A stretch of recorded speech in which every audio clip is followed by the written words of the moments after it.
cabrón. Siempre se burla que soy lesbiana, cuando se borracha más gay que yo. Chingas madre, ya valió.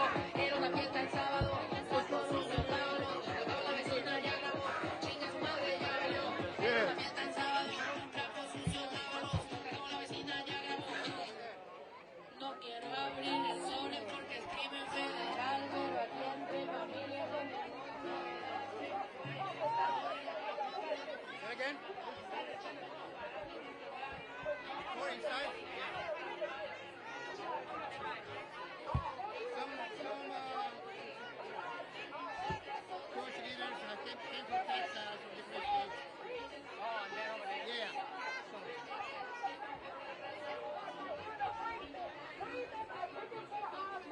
This is not a black woman. She don't speak for us. This is a hypocrite right here. The descendants of the enslaved are speaking for ourselves. She's not saying a black woman. She's not a black woman. She's not saying a black woman. She's out representing the conflict. That we're taking our rightful ownership. We're taking our 14th Amendment because that's meant for the stolen country from the Native Americans. Thank you. This is not a black woman. She's not a freedman. This is cosplay. She is cosplaying. This is what we're saying. We're no longer letting immigrants cosplay black freedmen. She's not speaking for us. This is not a black woman right here. This is not a freedman. She's African or something, but she's not a freedman. So she don't speak for us. This is an immigrant. And President Trump is separating us from her. The freemen Americans, we are speaking for ourselves. We are no longer letting immigrants and illegal aliens speak for the descendants of the enslaved. Our ancestors took this country, and we are not going to let nobody take that right away from us. This is not America. She's not a freedman, and the freedmen do not speak for us. America first, America first, America first, America first. This is what America first, America first, America first,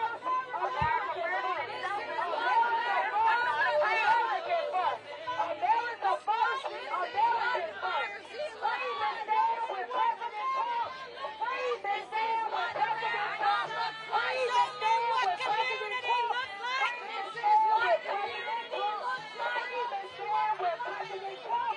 Freemen stand. That's a anthem. That's a anthem right here. She's cosplaying freedom. This is not a freedom. She's cosplaying a freedom.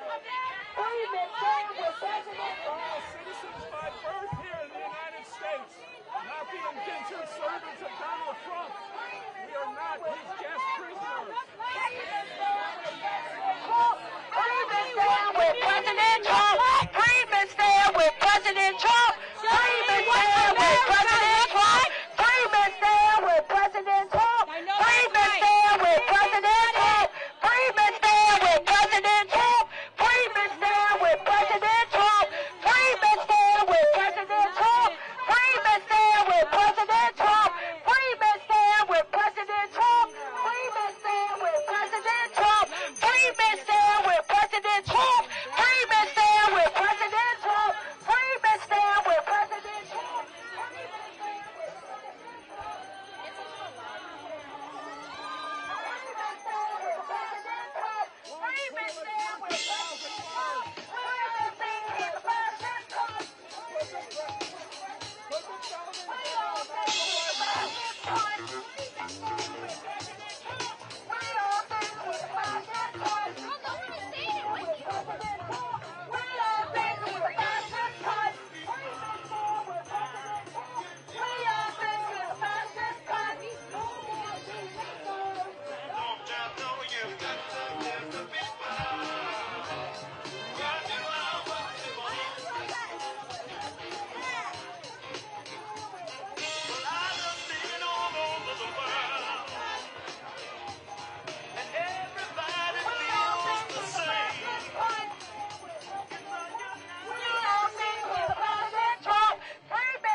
descendants of the enslaved baby.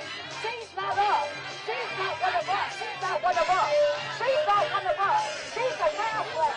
She's not one of us. We are American, baby. America first, American first. America first, American first. America first, American first. America first, American first. America first, American first. America first, American first. America first, American first. America first, American first. America first, American first. America first, American first. America first, American first. America first, American first. What do we do? When immigrants are under attack, what do we do? When immigrants are under attack, what do we do? When immigrants are under attack, what do we do? When immigrants are under attack, what do we do? When immigrants are under attack, what do we do? Immigrants are under attack, what do we do? What do we do? Immigrants are under attack. What do we do? Immigrants are under attack. What do we do? When immigrants are under attack, what do we do? When immigrants are under attack, what do we do? When immigrants are under attack, what do we do? When immigrants are under attack, what do we do? When immigrants are under attack, what do we do? When immigrants are under attack, what do we do? When immigrants are under attack, what do we do? When immigrants are under attack, what do we do? When immigrants are under attack, what do we do? When immigrants are under attack, what do we do?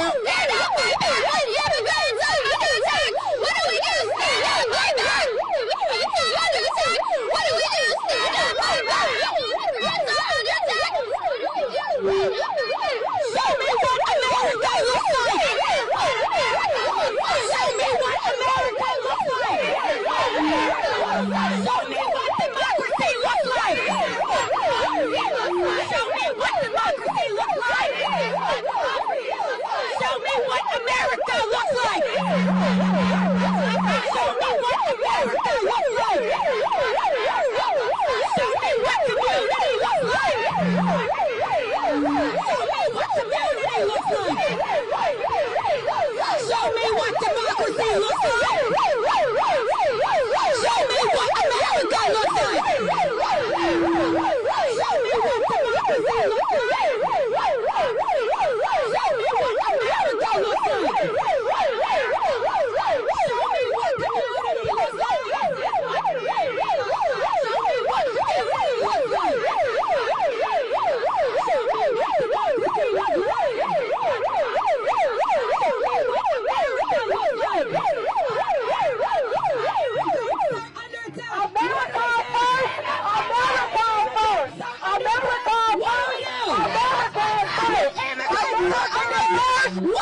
Show me what democracy looks like! Show me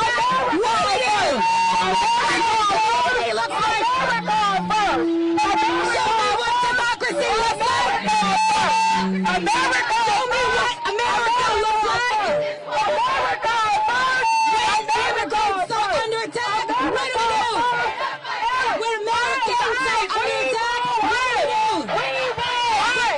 what community looks like! Show me what community looks like!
what do we do?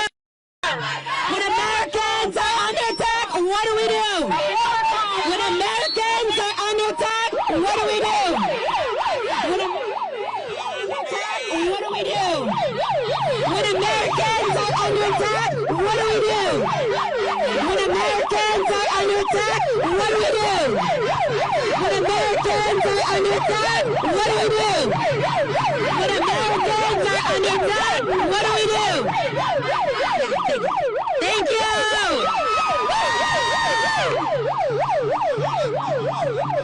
Should you not speak for us? Should you not speak for America? The real Americans are speaking for ourselves. We are the descendants of the 14th Amendment was made because enslaved Americans needed to be had citizenship. Americans will continue to fight. Black Americans stand with our immigrant brothers and sisters. Black lives matter. All lives matter. Black lives matter. All lives matter. Our lives matter. Immigrants' lives matter. You're white. We're not black Americans. We are freemen. You're immigrants. You immigrants are black Americans. We are freemen, the descendants of the enslaved baby. The 14th Amendment. You do not represent us. Just 30 seconds.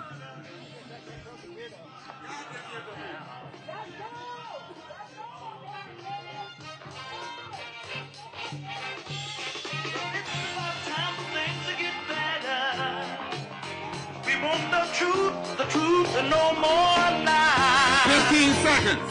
We want freedom, justice, and equality. For you, 10 seconds. Everybody say it. Got to. Open your mouth. Come on. What you want? Got to.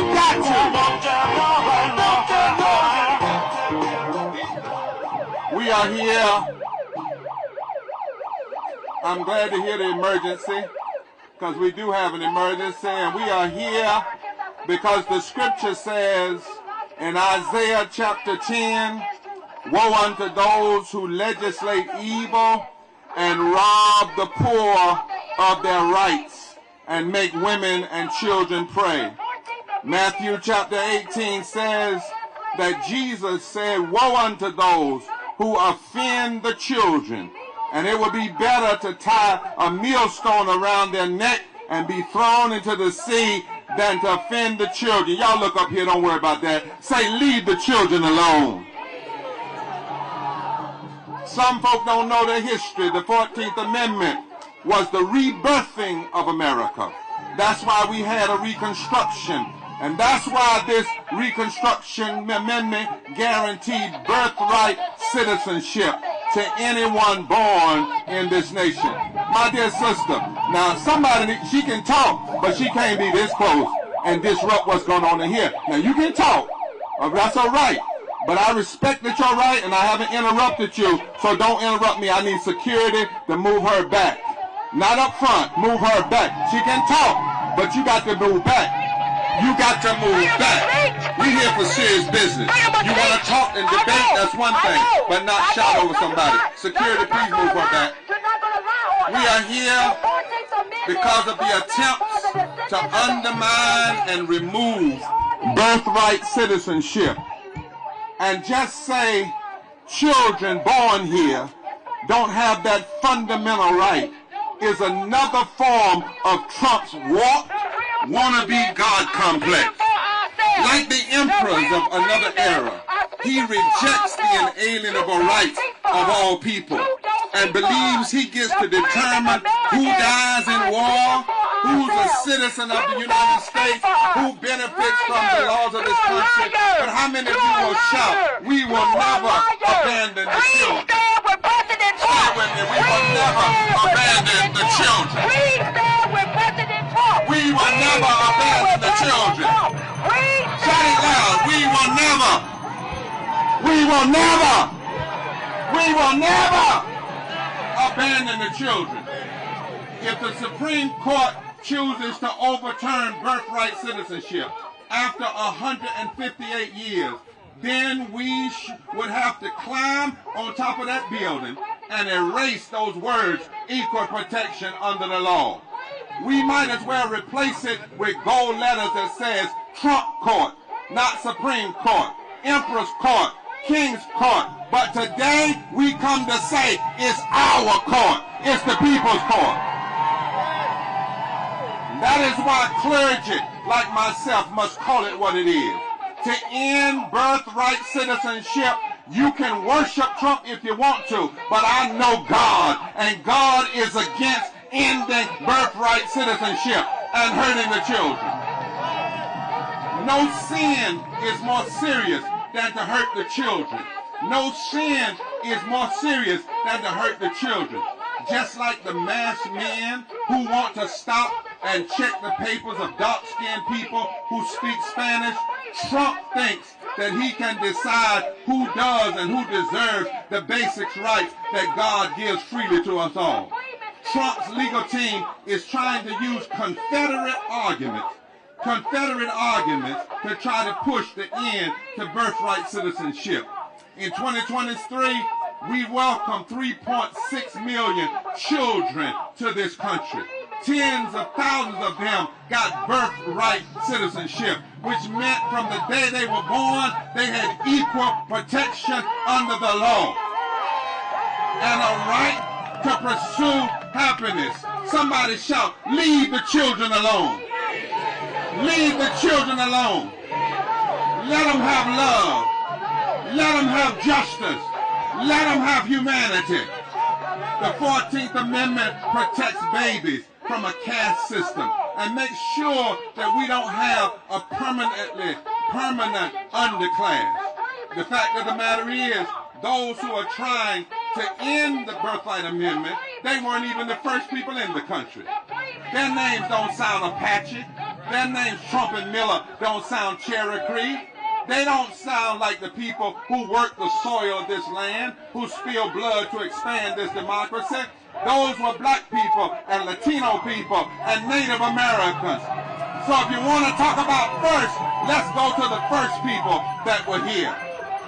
The 14th Amendment, equal protection under the law, was written in birthright citizenship so that evil could not be perpetrated against the children. They didn't allow evil in 1868, and we're not going to allow evil in 2026. We will not allow our babies to be pressed into a permanent underclass. That is inhumane, that is wrong, that is unjust. And that's why some folk have to scream. Because when you got a lie, you got to scream. But when you got the truth, all you got to do is say amen. Say amen. Let the children live. Say amen. Let the children ride. Say amen. Let the children have their rights. Say amen. Let the children have their citizenship. Say it, amen. And to all of those that thought they could divide black versus brown and brown versus Asian, well, you got another thought coming. You have not divided us, you have united us. Grab your brother or your sister by the hand and say, we are together now and forever. And we will never, ever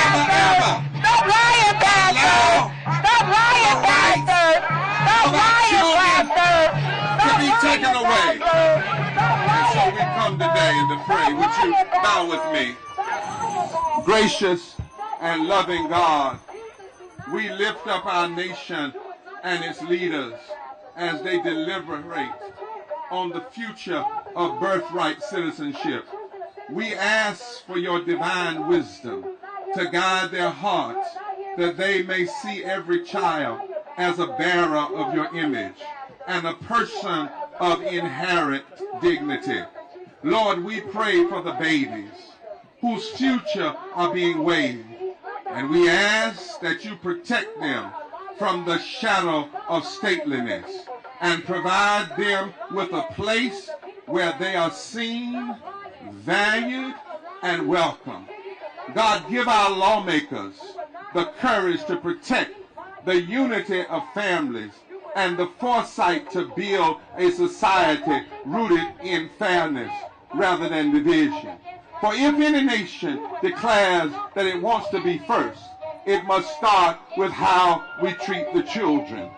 Help us to remember that we are all sojourners, and that we are our true greatest measurement is how we treat the least of these. May the spirit of mercy and the spirit of love replace fear, and may our laws respect your heart for justice and peace. In your name that we call by many names, we declare amen. Now would you shout as loud as you can, we will protect the children. You can't scream us away. You can't run us away. You can't sue us away. You can't push us away. We will. We will. We will. We will. We will protect the children. Birthright. Citizenship. Always. Birthright. Citizenship. Always. Birthright. Birthright. Birthright. Birthright. Birthright. Citizenship. Always.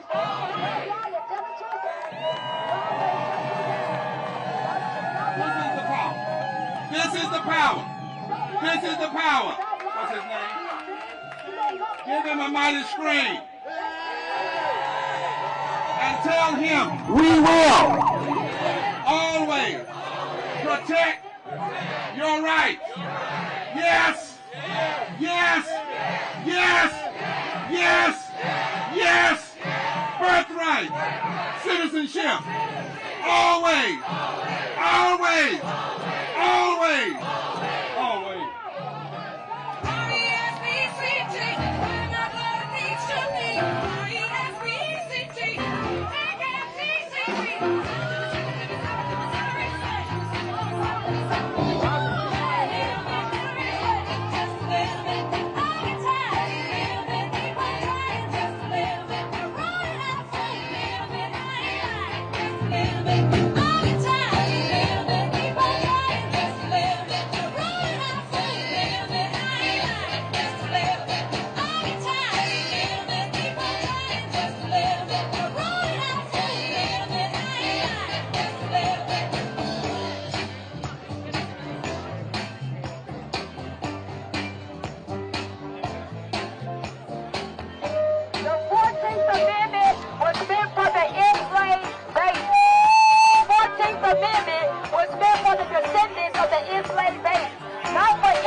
Buenos días, buenos días, buenos días. Good morning, good morning, good morning. Bonjour. Mi nombre es Lidia Walter Rodriguez. My name is Lydia Walter Rodriguez, and I am the Chief of Organizing and Leadership with the country's largest grassroots member-led working class organization. Our members are Black, Latino, Indigenous, Afro-descendant, and immigrant families. We make up over 189,000 members in 46 states. Nuestra membresía es más de 189,000. Somos miembros negros, latinos, afrodescendientes, indígenas, inmigrantes. Y estamos el día aquí, hoy, diciendo que somos poderosos. ¿Somos poderosos? ¿Somos poderosos? We are a community. We are grassroots people, power, and action. We are casa.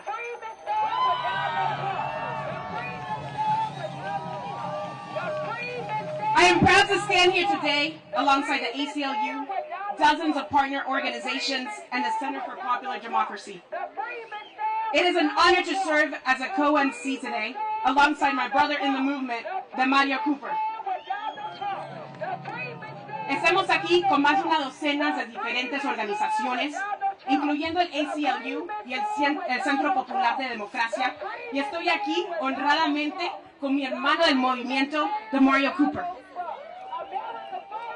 El día de hoy estamos luchando y defendiendo la 14ª enmienda.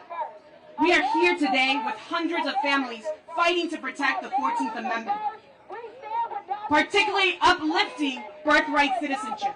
Estamos aquí defendiendo la ciudadanía por nacimiento.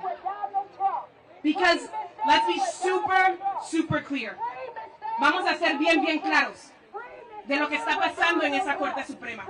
Let's be very clear about what is happening in that Supreme Court. This is not abstract. This is not theoretical.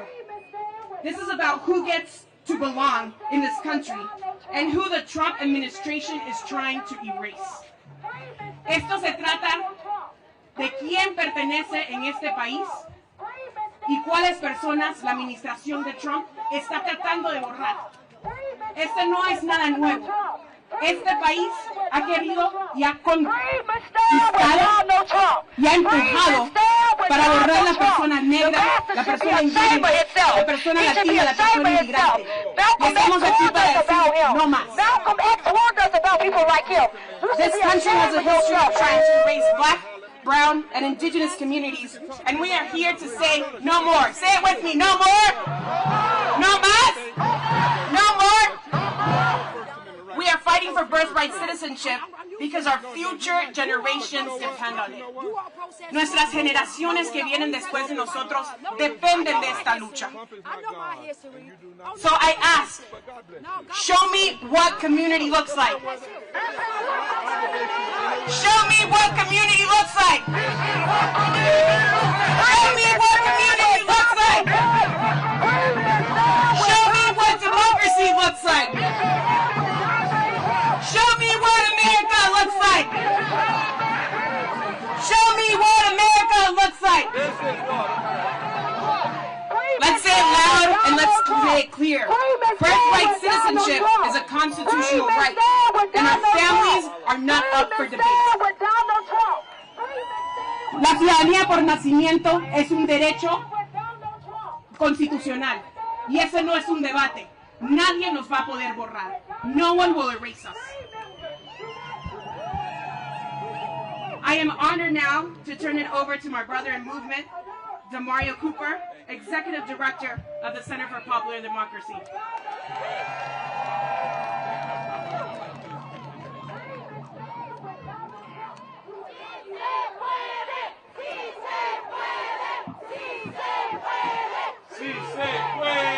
Hey, y'all, give it up for Lydia and Gossip, man.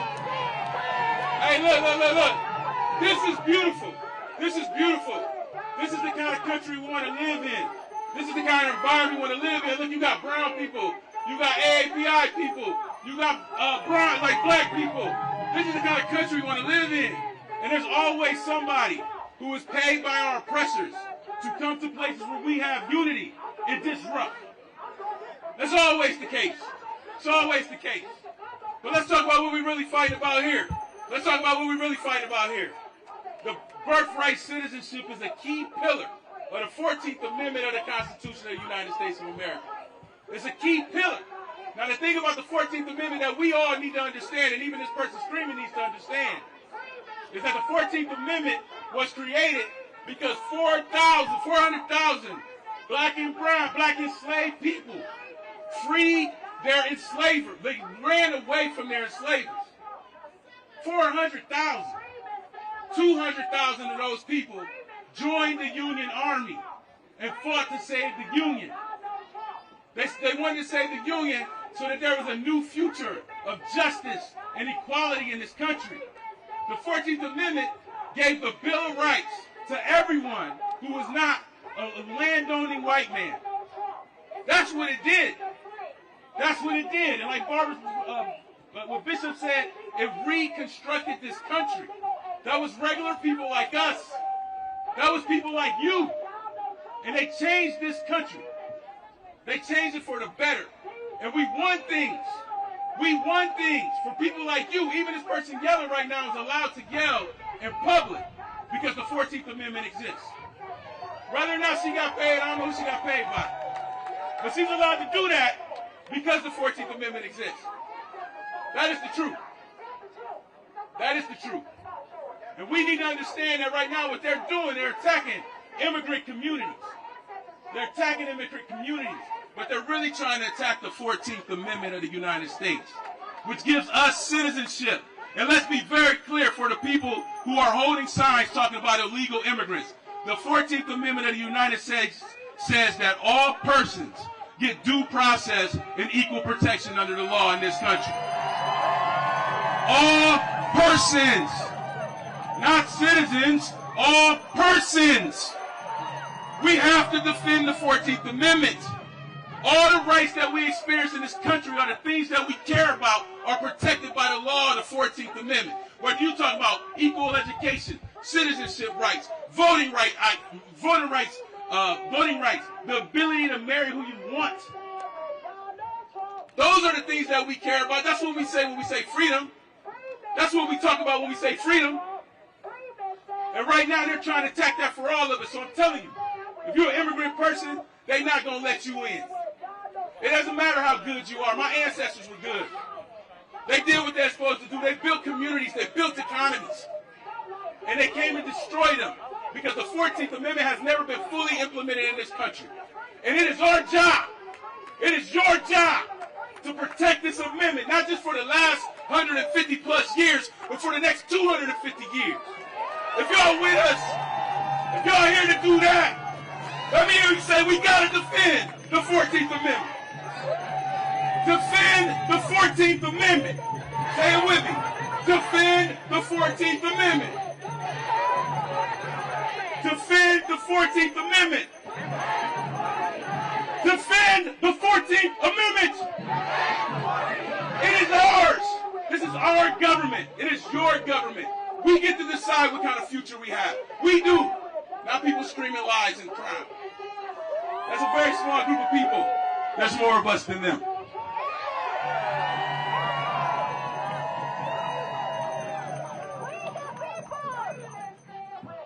Oh, what you trying to get going over there?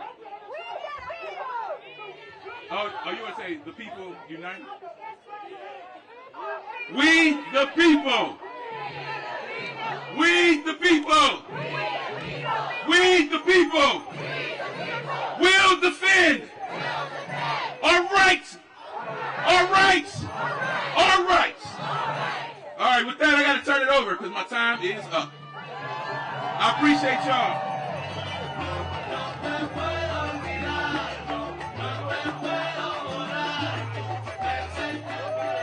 I want to introduce Chief Executive Officer of the League of United Latin American Citizens, LULAC. Shout out to LULAC. It's the nation's oldest and largest Latino civil rights organization in the country.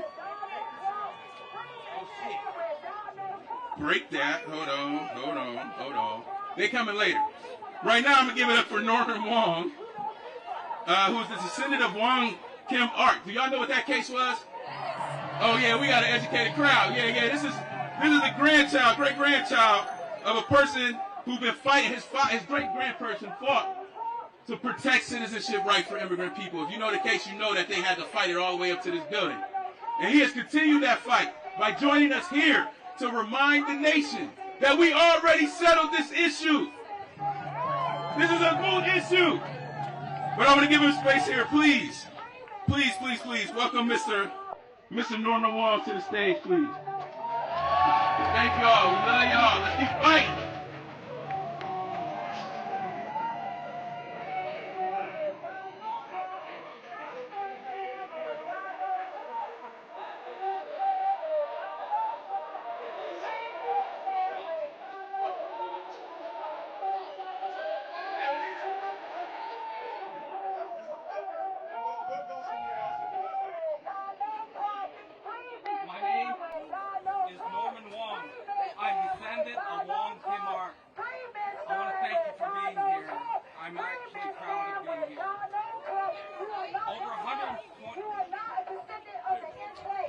Over 125 years ago, Wong Kim Ark fought for his rightful place as an American. In 1898, he won his case before the United States Supreme Court, affirming the 14th Amendment that guarantees citizenship to those born on U.S. soil. That decision helped define what it means to be an American. For much of my life, I did not know this history or my connection to it. When I finally learned, I saw Wong Kim Ark not as family, but as a distant historical figure. But over time, I came to embrace my family's legacy. His fight was not just his own. It was for me and for generations to come. Like many immigrants, my family's story is one of sacrifice, separation, and hope. My great-grandfather returned to America as a child to work and support the family. My father did the same, and they came because America represented opportunity, a chance at dignity, survival, and a future.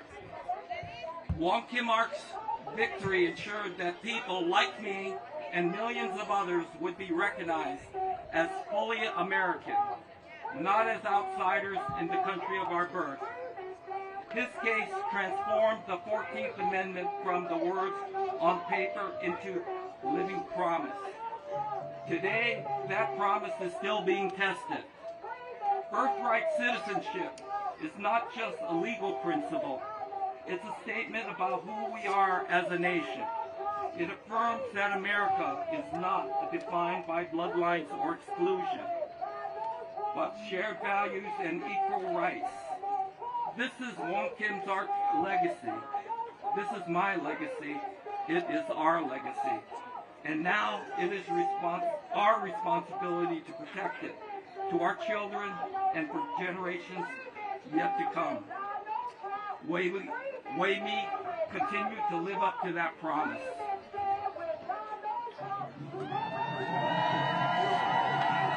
One more thing, I'm glad to come behind these great African American orators and preachers. Before the United States entered World War II, it was an African American, Paul Robeson, who sang Chi Lai, which was a Chinese song that resisted the Japanese imperialism during World War II. He sang Chi Lai so beautifully, and if you don't know him, you should. And I want to thank the African American community for coming out and supporting all the minorities, because we are all in this together. So, thank you.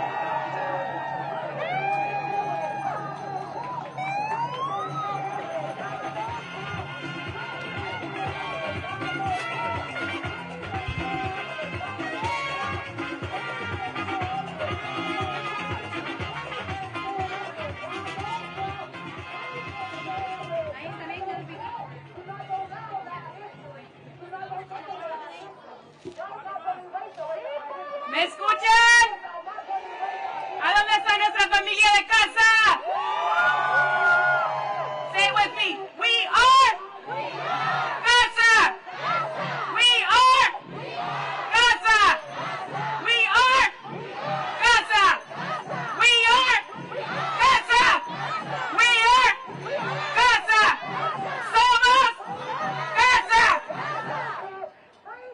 familia, estamos aquí con varios miembros de casa que van a contar sus historias.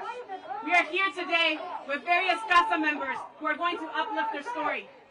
We will first hear from our member B. Primero vamos a escuchar de nuestra miembra B. La escuchamos. Hola, buenas tardes. Mi nombre es Vi. Soy miembro de casa y he llamado a este país mi hogar durante 12 años. Good afternoon, my name is V, and I am a casa member who has called this country my home for the last 12 years. Soy madre de un hijo nacido en Estados Unidos que tiene ciudadanía por nacimiento. I am a mother of a child born in this country who is a citizen at birth.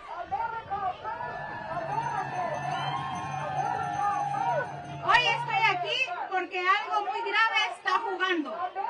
La ciudadanía por nacimiento no es un privilegio, es un derecho garantizado por la Constitución de este país por la enmienda 14. I am here today for something so important. This is not a game against our families. Birthright citizenship is a right given to us by the 14th Amendment of this country. Pero hoy ese derecho está siendo atado a la idea de que nuestros futuros hijos se les pueda negar la ciudadanía por el estatus migratorio de sus padres. Es una injusticia profunda. But today, under this administration, birthright citizenship is under attack. We will not stand for this administration saying that our future generations may be at risk of not being citizens. Es un intento de decidir quién pertenece a quién, no en este país, aunque en el único país el cual llamado hogar. This is a direct attack and a way for administration to say who belongs and who does not belong here. But this is the only home which we call home.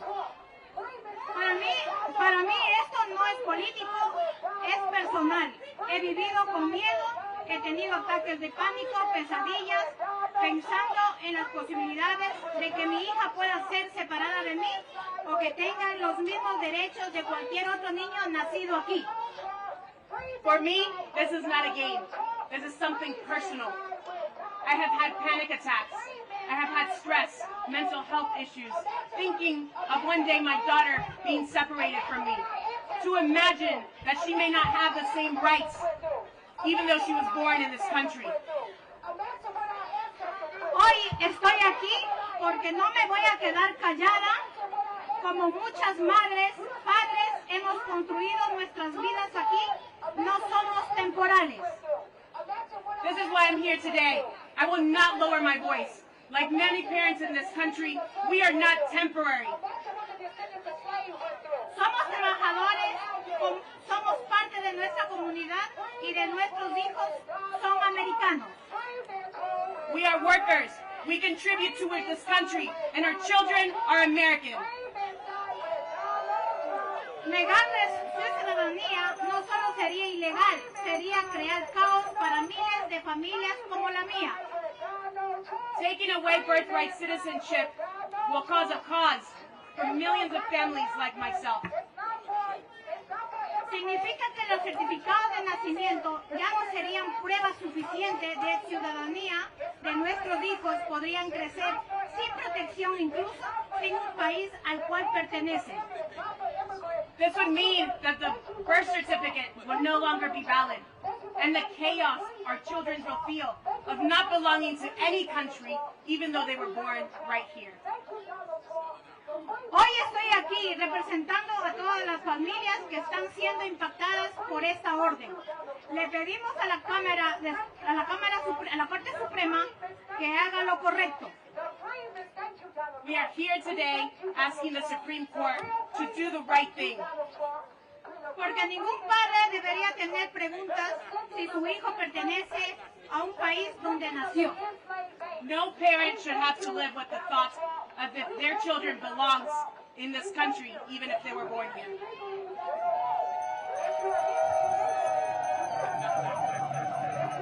No nos vamos a rendir, seguiremos organizándonos, luchando y levantando la voz, porque nuestros hijos merecen un futuro seguro, digno y con todos sus derechos.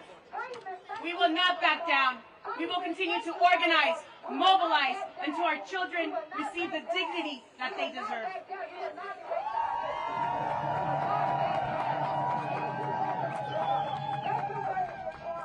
Unidos vamos a ganar esta batalla. Muchas gracias. Together we will win this fight. Thank you so much.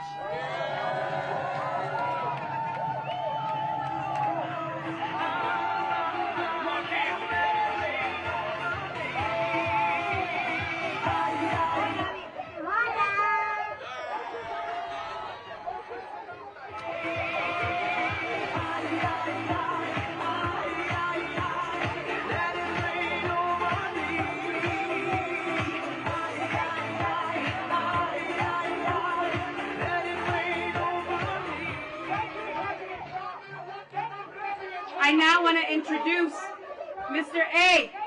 Where are my people from Cameroon?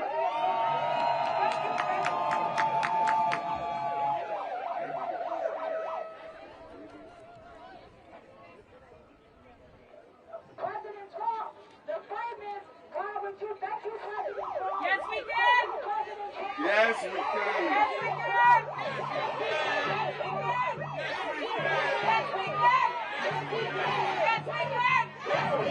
Yes, we can.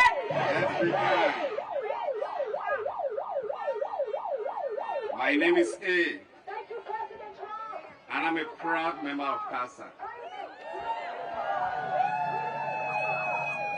I'm a migrant from Cameroon who has called the United States my home for years. Not long ago, I had a work permit under the Temporary Protective Status, the TPS program for Cameroon. I was working and supporting my family.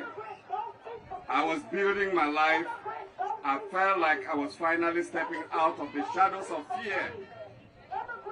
But the Trump administration took that away from me and from all Cameroonians by ending TPS for Cameroon through an executive order.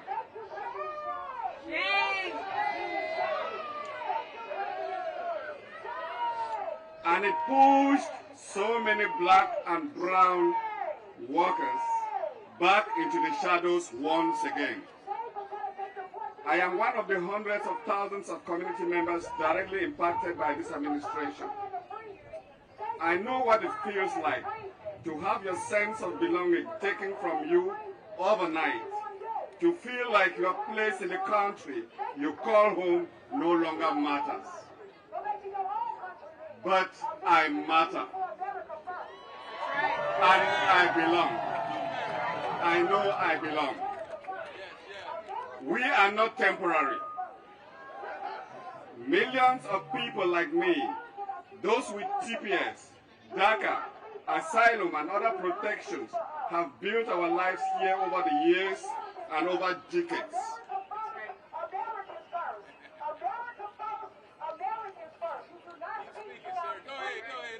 We are workers, we are parents, we are part of this country, and so are so many others, regardless of immigration status, who have deep roots in their communities in this country, which we call home.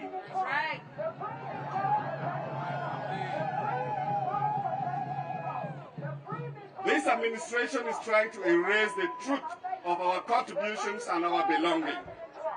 And that is why I am here today.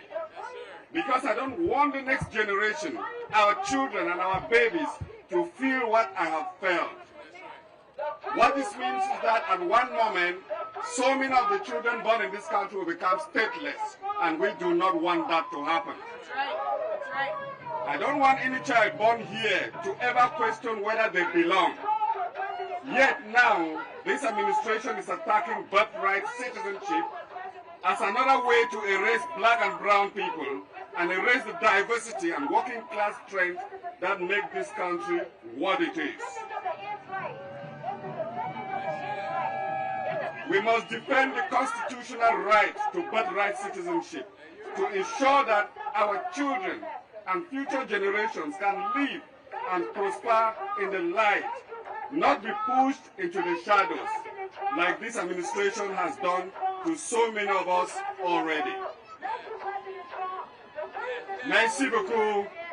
Muchas gracias. Thank you very much.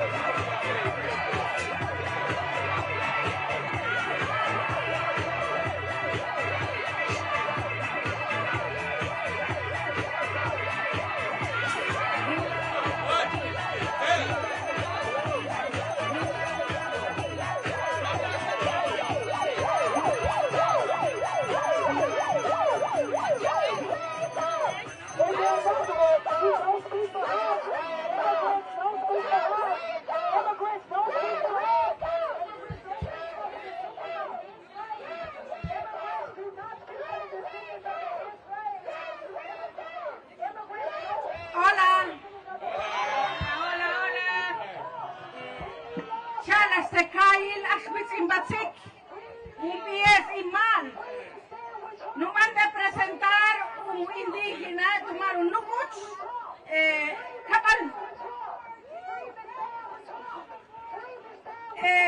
un chime, no van a presentar un boxame, tu nimba tename napa. Muy buenos días a todos. Good afternoon to all. Mi nombre es M. My name is M. Soy miembro de casa. I am a casa member. Y parte de la población orgullo de Nevaquiche. And I am part of the Quechua Indigenous community.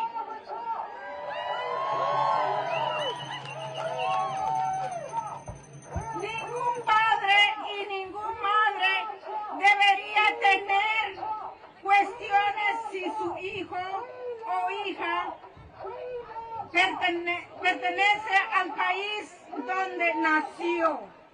No mother and no parent should have to question if their children belong to the country in which they were born. Hoy enfrentamos una realidad en la que algunos niños podrían quitar su nacionalidad o ser empujado a la sombra de un sistema migratorio. Today we are confronting the reality of if some of our children will be pushed into the shadows by a system that is built in questioning their birthright citizenship. Desde el mismo momento en que nacen en el hospital los Estados Unidos. They are citizens from the moment they are born in a hospital in the United States. Este tipo de desplazamiento no es nuevo para nosotros This type of displacement is not new to us as indigenous communities. Las comunidades indígenas hemos vivido generaciones de borramiento, exclusiones y desplazamiento forzado en este país.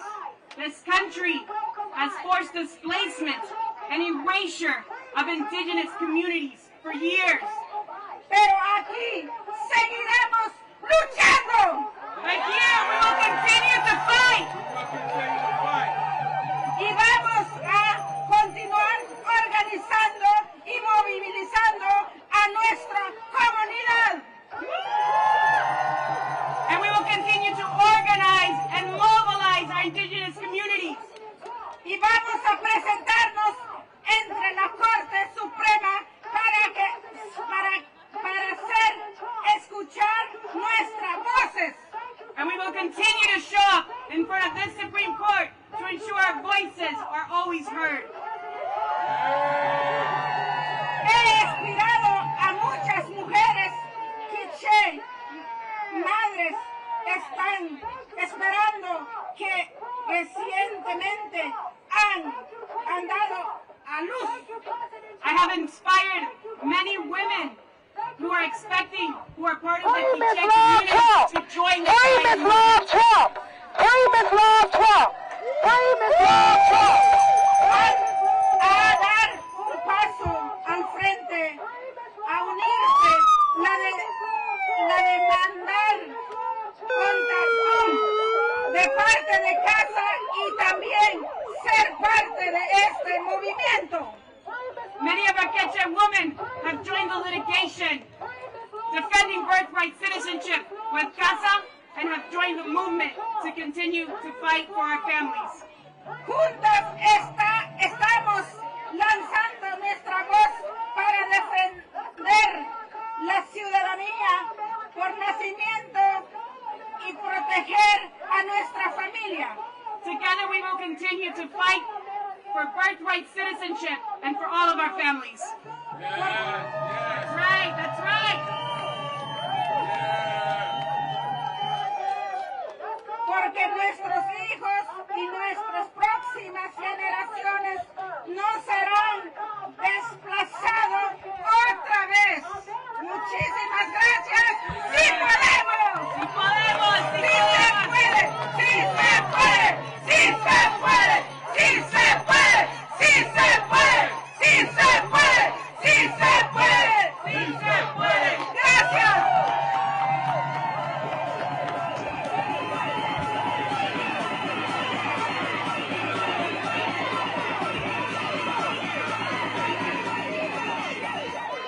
Y'all want to thank all the speakers who were brave enough to come up here and speak. It's so interesting. It's so interesting that I keep hearing this noise from over here, and they keep talking about freedmen. And what's so interesting about that is that the Freedmen's Bureau, which was created after the Civil War, which was supported by the 14th Amendment, you know what the first thing they was doing?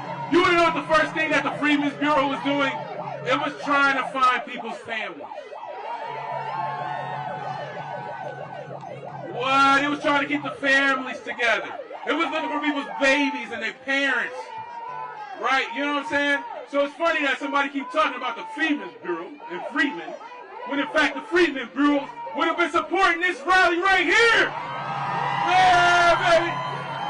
Yeah. I don't know how much you gotta get paid to sell your people out. I don't know what the cost of that is.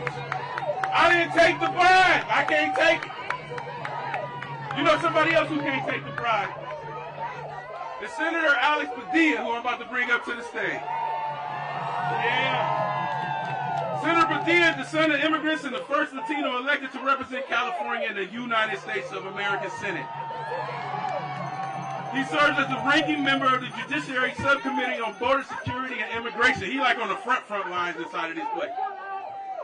Making him one of the most prominent voices in Congress fighting for immigrant rights and to make sure that everyone has a fair shot at the American dream. Let's be clear, we're talking about the American dream.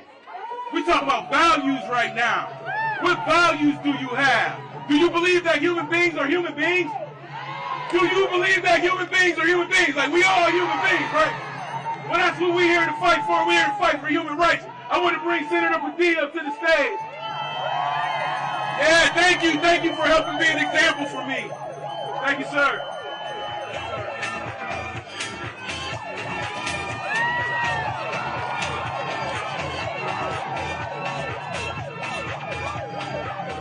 How's everybody doing out there? Thank you all so very much for coming out on this important day to make your voices heard. Can they hear us inside? Can they hear us inside? Absolutely. You know, when you stop and think about it, it's almost unbelievable that we even have to be here today. Because, as the sign says, the 14th Amendment speaks for itself. The 14th Amendment speaks for itself. We're here to defend something that shouldn't even be up for debate. But if they want to debate it, we will, and we will win. Look, I don't know about you. Every once in a while, I go back to the Constitution. In case there's any questions, all you got to do is read what it says. The 14th Amendment, all persons born or naturalized in the United States are citizens of the United States. If you're born here, you are a citizen. Couldn't be more clear. But obviously there's some politicians who would rather have it a different way. Donald Trump and his allies wants to be able to select who's a citizen and who's not. He wants to be able to pick who gets to be an American and who doesn't. He wants to decide who counts in our democracy, in our society, and who doesn't. It's wrong, it's un-American, and it's dangerous. And yes, this is personal for me. I am a proud citizen of the United States. And I'm a proud son of immigrants. And the moment I was born on U.S. soil, I was born a citizen. And I'll be damned if Donald Trump tries to take that away from me. I'll be damned if he tries to take it away from anybody here. Because what's on the line isn't just a question about citizenship.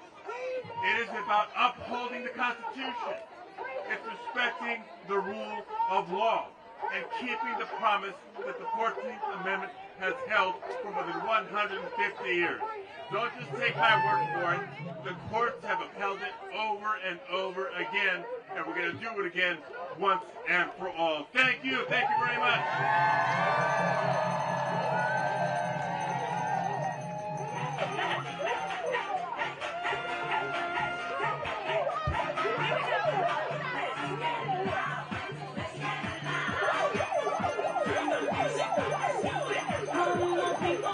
¡Sí se puede! ¡Sí se puede! ¡Sí se puede! ¡Aquí estamos! ¡Y no nos echen porque luchamos! ¡Aquí estamos! ¡Y no nos echen! We are now going to bring up to the stage Janae Nelson, President and Director Counsel of the NAACP Legal Defense Fund. Vamos a darle un gran aplauso.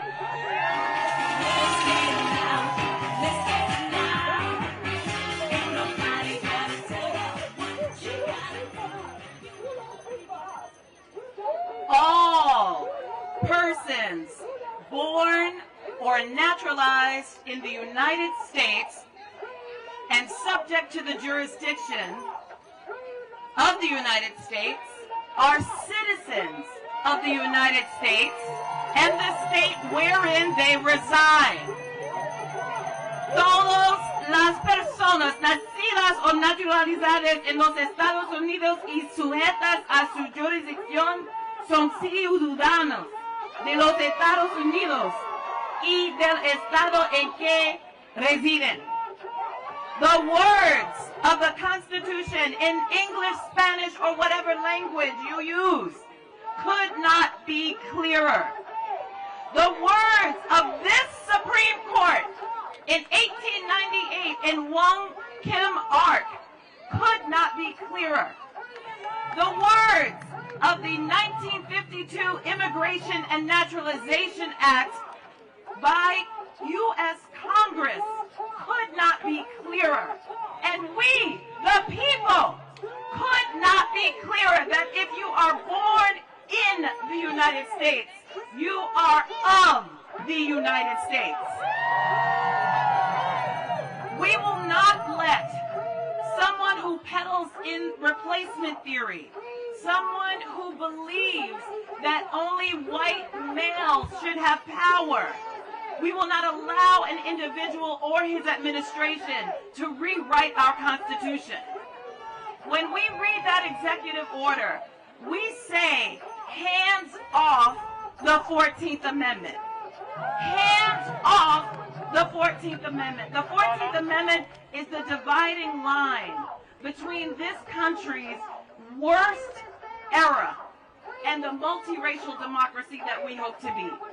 And if we allow this human being to rewrite our Constitution, we are giving ourselves over to a tyrant. And I know nobody here is ready to do that. That's why we're here. Because no matter who your parents are, no matter what language you speak, no matter what status your family holds, you belong here. Your rights are enshrined in the Constitution. The 14th Amendment gives us equal protection. It gives us due process. And it gives us birthright citizenship. When the 14th Amendment was ratified, it rejected explicitly the effort to deny citizenship to formerly enslaved Africans. But it did not end there. It made clear that our sacrifice was meant to give rights to everyone born on this soil. And so we stand as the Legal Defense Fund, as co-counsel in this case with the Asian Law Caucus, with the ACLU, and with everyone here to say hands off the 14th Amendment.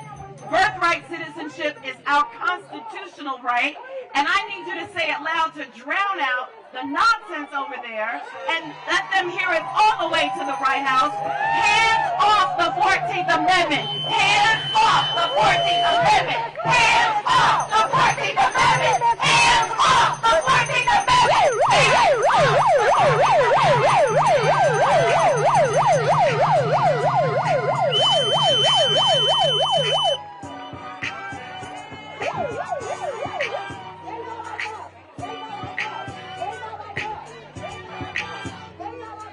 They not like us. Ha! What's up, y'all? They not like us. They really ain't like us. You know why they not like us? Because we believe that human beings are human beings. And if you're a human being in the United States of America, you're supposed to get due process and equal protection under law, right? That's what it's about. That's what it's about. I love that emergency ring because it is an emergency. It is an emergency right now. We have to stand together, people. We have to stand together. If you're an immigrant person, if you're a black person, if you're a brown person, if you're an Asian person, if you're a queer person, if you're a trans person, if you're a person in this country who think you're supposed to have basic human rights, I want to hear you say, I can't hear you say that. I want to hear you say, freedom! Freedom for us all! Freedom for us all right now!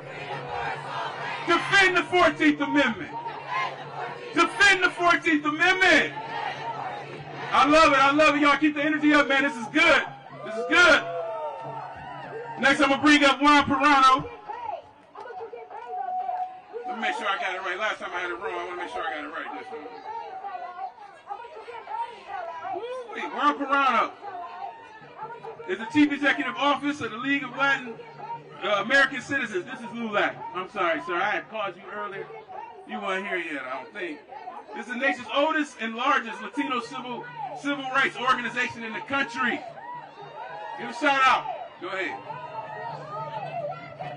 Through his career, he has worked at the intersection of social impact and civic engagement and justice, including serving alongside NAACP leadership as the first Latino on its CEO Advisory Committee, helping lead major civil rights and humanitarian campaigns such as the Hurricane Katrina effort, the Voting Rights Restoration Act. Juan brings both vision and urgency to the fight for political and protect civil rights in this country, to defend the Constitution and uphold birthright citizenship. So I want to give y'all give a round of applause. Keep the energy up. You know what I'm saying? Keep the energy up. Yeah. Give it up to Juan Perano.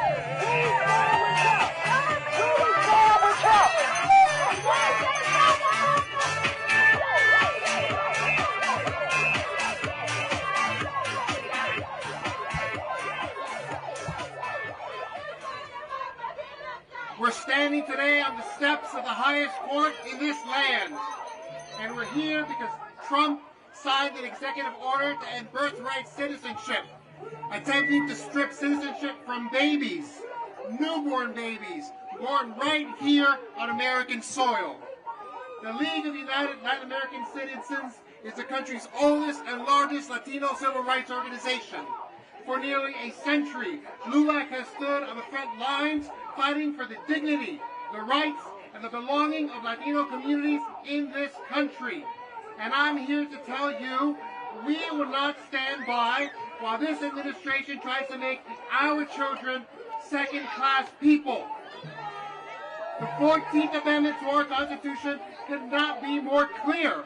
It says, the persons who are born or naturalized in the United States are citizens of the United States. That is the supreme law of this land, and it has been upheld by the courts for over 125 years. The President does not get to rewrite the Constitution with a Sharpie, and every single court that has reviewed this order has agreed. Now let me tell you what this order would actually do to real families. Imagine a child born in a hospital in Texas. Her mother is a dreamer, brought to this country as a child herself. Her father is on a work visa.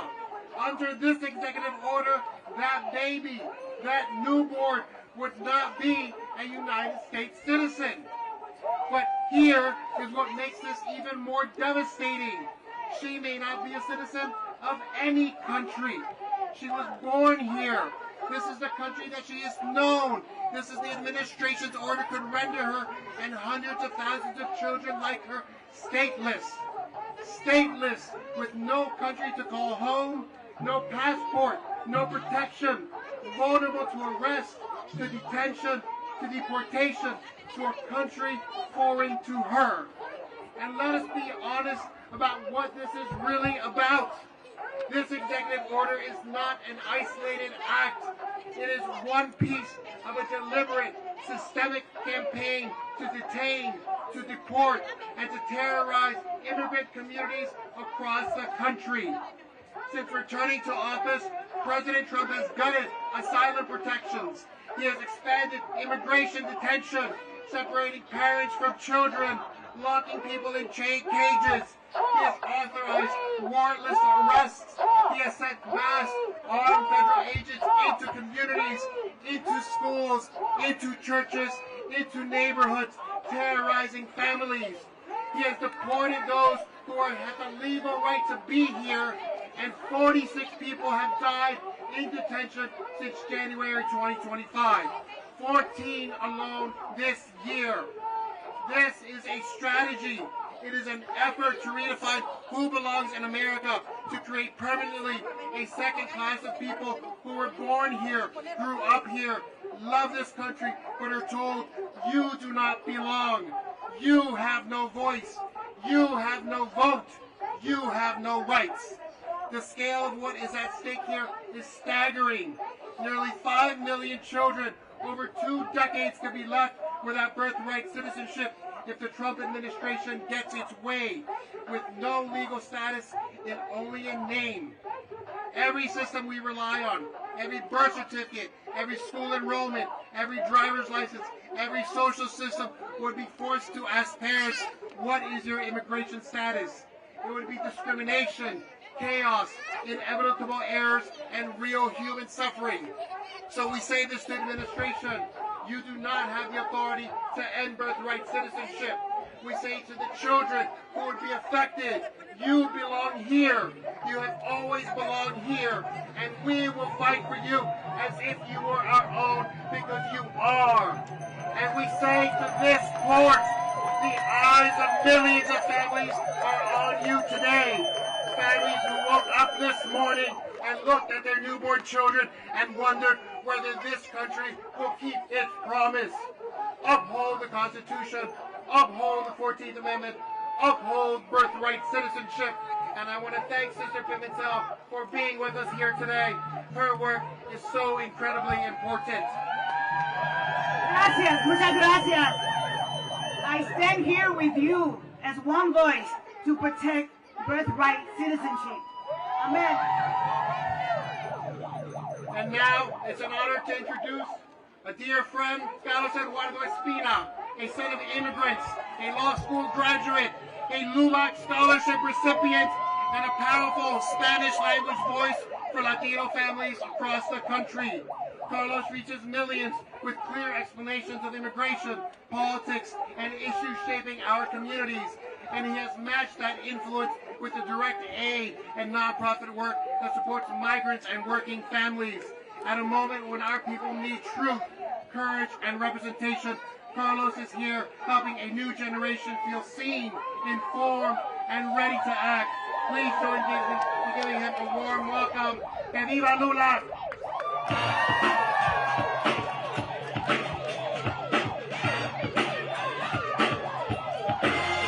Hola, hola, hola, ¿cómo están mi gente? It's a little bit hot. I'm going to get started, but before, it's really funny. We have this lady here saying she doesn't stand with immigrants, but she supports Trump, who's half Scottish and half German, so that's pretty funny. But anyway, that's beyond the point. I'm not here to talk about the legality of birthright citizenship. I think it's very clear. The Constitution is crystal clear. I'm here to talk about why exactly they're doing this, and I'm going to do it in Spanish. Esto que están mandando a la Corte Suprema, ellos saben que no van a ganar. Ellos saben que no. Oh, look. We have a little kid here. El presidente sabe que no van a ganar en la Corte Suprema. Él sabe que este caso no tiene ninguna base legal. La razón que lo hacen es para sembrar miedo, para sembrar terror, para sembrar confusión en nuestra comunidad. Quieren que tú pienses que no perteneces aquí, que no eres parte de esta nación. Pero yo quiero dejar algo muy claro. No importa cómo tú llegaste a este país. Algunos llegaron en balsa, otros llegaron cruzando el río, otros llegaron cruzando el desierto de Arizona. Si tú estás en esta nación, tengas 10, 15, 20, 30 años y estás trabajando, pagando impuestos, haciendo tu deber para aportar a esta nación, tú eres parte de los Estados Unidos y tus hijos también. Así que yo quiero que tú te sientas orgulloso de estar aquí. Algunos tuvieron el privilegio de nacer aquí, otros tomaron la decisión difícil de venir aquí, pero todos estamos aquí por la misma razón, porque creemos que este país es el país más hermoso de todo el mundo, un país de oportunidades, un país donde uno puede empezar de nada y llegar a hacer algo, donde uno puede tener padres de Escocia y de Alemania y llegar a ser presidente de Estados Unidos y tener gente así defendiéndote. Un país donde tú puedes llegar sin saber el idioma y en una cuestión de años aprender todo y tener tu propio negocio, tener tu propia empresa. Así que no se preocupen, yo tengo fe en Dios que la Corte Suprema va a hacer lo correcto y no va a eliminar el derecho a la ciudadanía por nacimiento, pero no olvidemos lo que están haciendo los hijos. Lamentablemente muchos que nacieron aquí en Estados Unidos ayudaron a poner a este hombre en el poder. Recuerden que tú eres la voz de tu comunidad, tú eres la voz de tus padres, de tus abuelos, que no tienen ese mismo derecho, pero que igual llegaron a este país con nada, ahora son algo, y tú tienes el deber de representarlos a ellos también. Así que vamos a seguir adelante, porque recordemos que este país es de todos, de los europeos, de los asiáticos, de los africanos, de los latinoamericanos, todos los que vinimos a esta nación por una misma razón, buscar un mejor futuro. Así que muchas gracias, cuídense mucho y que Dios los bendiga. Y no sé quién sigue, pero...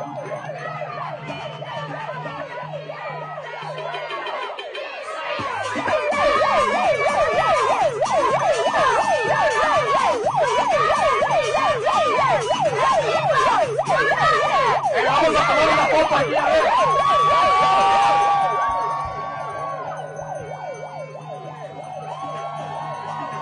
Y mira, un videito también, ¿qué les parece? Rapidito. Mi gente, noticia de última hora, aquí estamos afuera de la Corte Suprema defendiendo el derecho a la ciudadanía por nacimiento.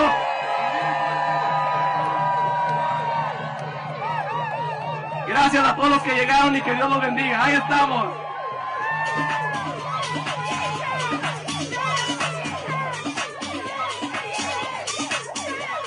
Yeah, we're going to have a quick DJ break. Go ahead, DJ. Play something for us. Drown that person.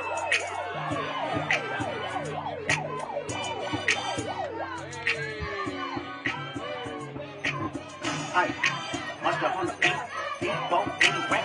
Get a free throw, man down, all the avalanche. Tell him free throw, Miller, to the cross, he walk around like Tito. What's up with these jabronis? Trying to see Compton, the industry can hit me. Well, Marlins, mama, how many options you really got? I mean, it's too many options. I'm finna pass on this body, I'm John Stockton. Beat don't choke, then hide the Bible if God watching you. Sometimes you gotta pop out and show.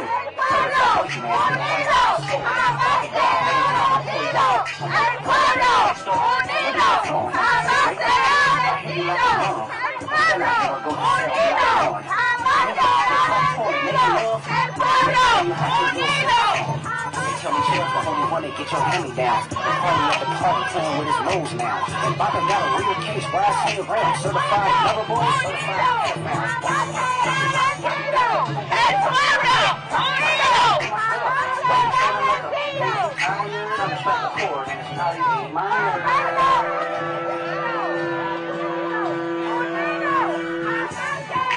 They not like us. They not like us. They not like us. They not like us. They not like us. They not like us. They not like us. They not like us.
I'm going to go ahead and present our next speaker, but before I do that, I just want to give you a heads up.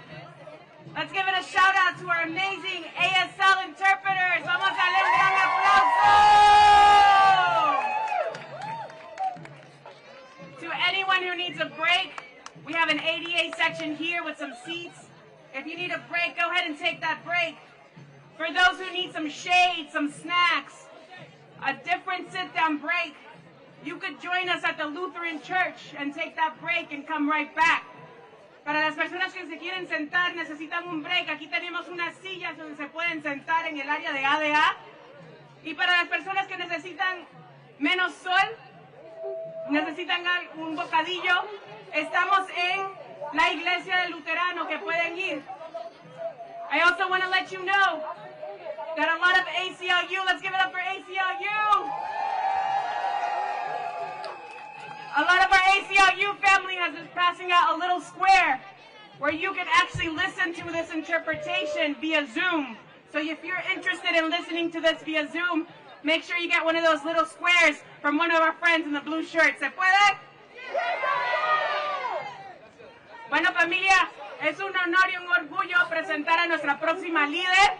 ¿Se puede? ¿Se puede? Esta líder viene de Spaces in Action y también de Popular Democracy. Apóyenme a introducir a Caroline. Help me to introduce Caroline.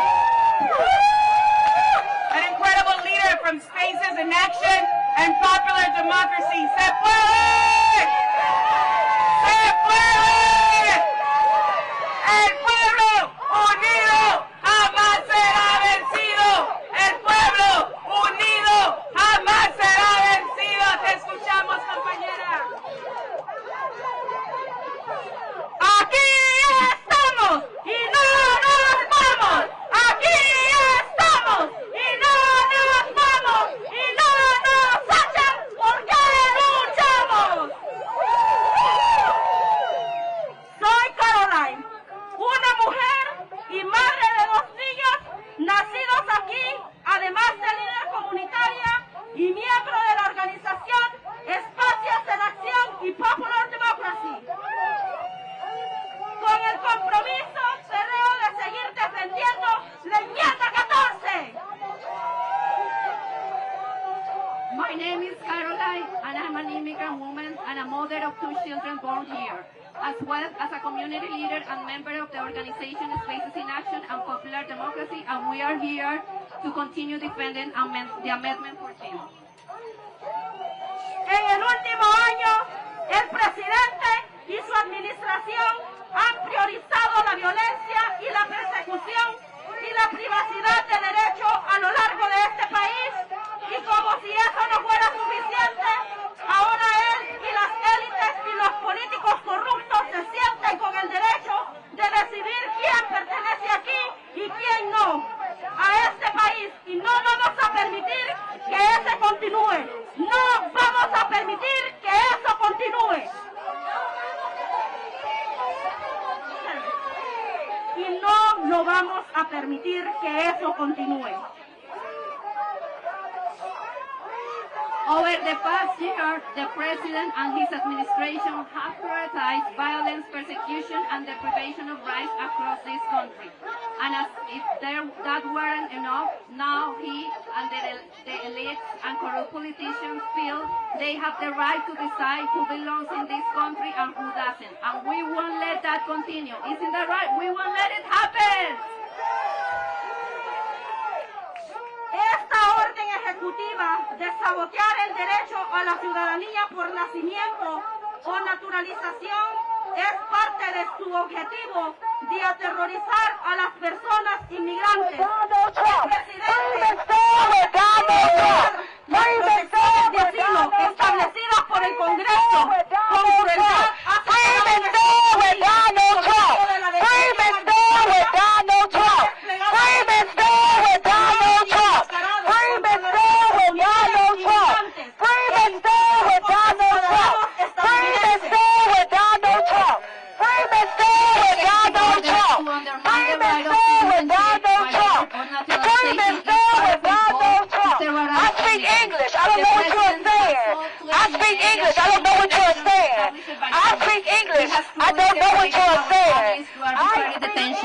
and he has deployed armed and masked federal agents against our immigrant communities and even against U.S. citizens.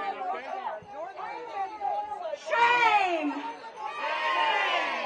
Hoy estamos aquí representando a aquellas voces que han intentado silenciar, como las 31 personas que el año pasado perdieron la vida en custodia de ICE y las 9 personas asesinadas por el ICE y en lo que va de este año y las más de 3.800 niños detenidos y arrancados de sus hogares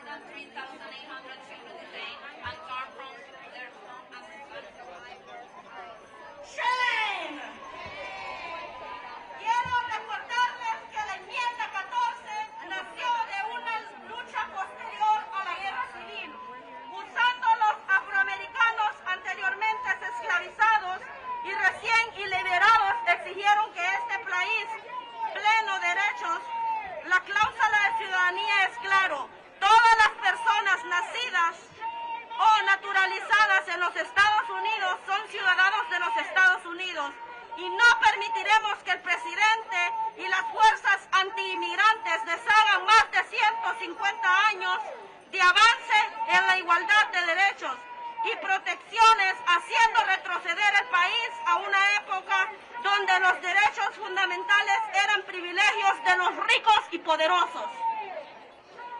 I want to remind you all that the 14th Amendment was born out of a struggle following the Civil War, when formerly enslaved and newly freed African Americans demanded that this country live up to its ideal and guarantee their recognition as citizenship with full rights. The citizenship clause is clear. All persons born or naturalized in the United States are citizens of the United States, and we will not allow the president and anti-immigrant forces to undo more than 150 years of progress in equal rights and protection, setting the country back to a time when fundamental rights were privilege of rich and powerful people. Hoy como madre hablo por mis dos hijos y los hijos posibles de casi 5 millones de niños que podrían quedarse sin ciudadanía por derecho de nacimiento en las próximas 2 décadas debido a la orden ejecutiva del presidente. Y no permitiremos que eso pase. ¡No permitiremos que eso pase! ¡No permitiremos que eso pase!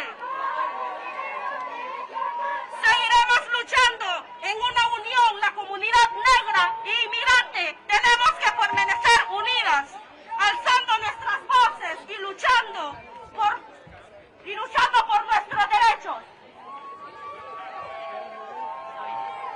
Today, as a mother, I speak for my 2 children and the nearly 2 million children who could deny citizenship by rape over the next 2 decades. Due to the President's executive order, and we will not let that happen. We will continue to fight together as a Black and immigrant communities and allies, raising our voices united in strength.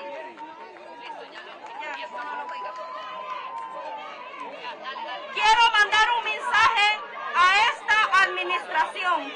La Constitución, y no el presidente, define quién es ciudadano en este país. El presidente no tiene autoridad para poner fin a la ciudadanía por nacimiento de nuestra América. Es lo suficientemente grande y la haremos justa para todos. Todos nuestros niños y niñas pertenecen, son parte fundamental de este país y serán los electores del futuro. Elegirán presidentes que respeten y quieran nuestra América. I want to send a message to this administration. The Constitution, not the President, defines who is a citizen in this country. The President has no authority to end birthright citizenship. Our America is big enough, and we will make it fair for everyone. All our children belong here. They are fundamental part of this country, and they will be the voters of the future. The ones who will elect presidents who respect and love our America. ¡Woo! Tenemos que defender la enmienda 14. We have to defend the 14th Amendment. ¡Woo! ¡Sí se puede! ¡Sí se puede! ¡Sí se puede! ¡Sí se puede! ¡El pueblo unido jamás será vencido! ¡El pueblo unido jamás será vencido! ¡Un pueblo callado jamás será escuchado!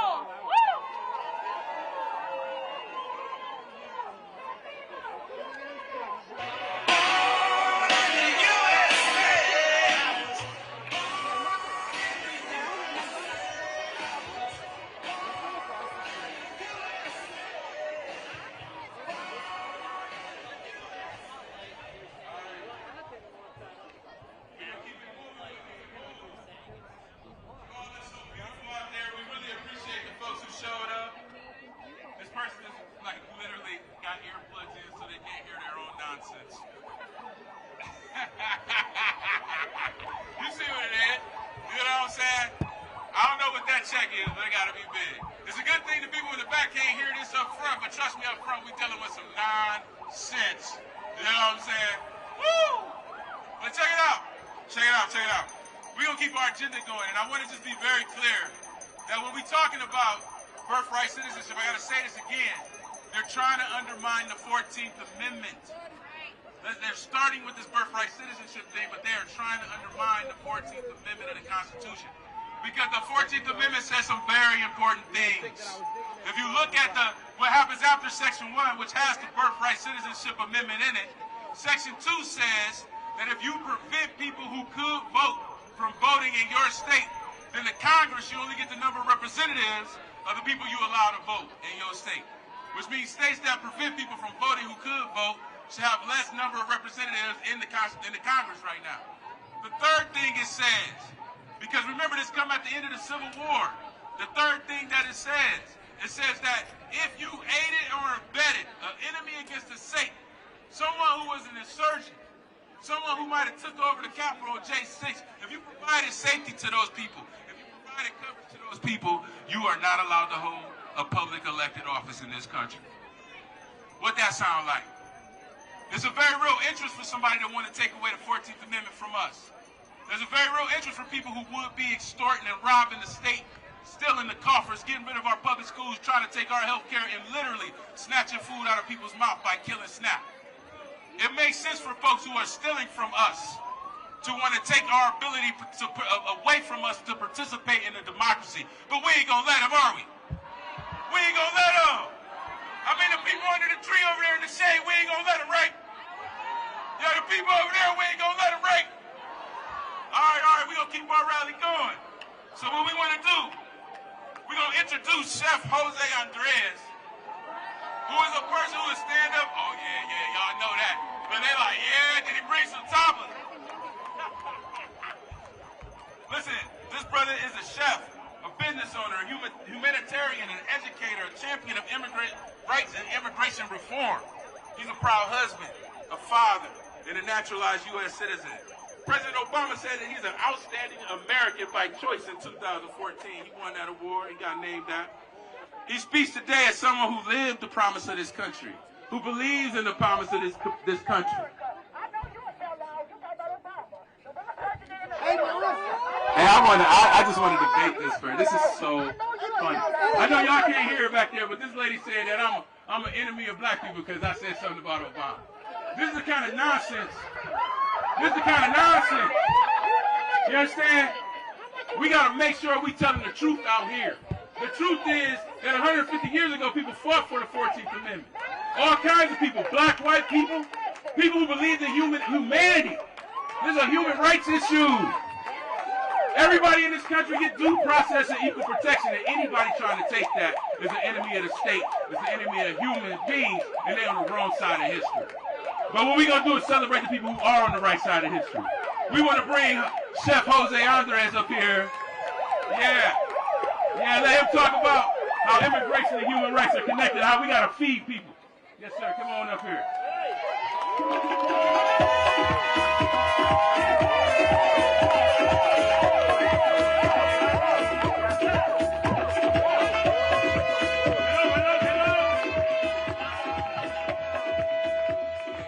Hello, people. ¿Cómo estáis? My name is Jose Andres, and I am a cook.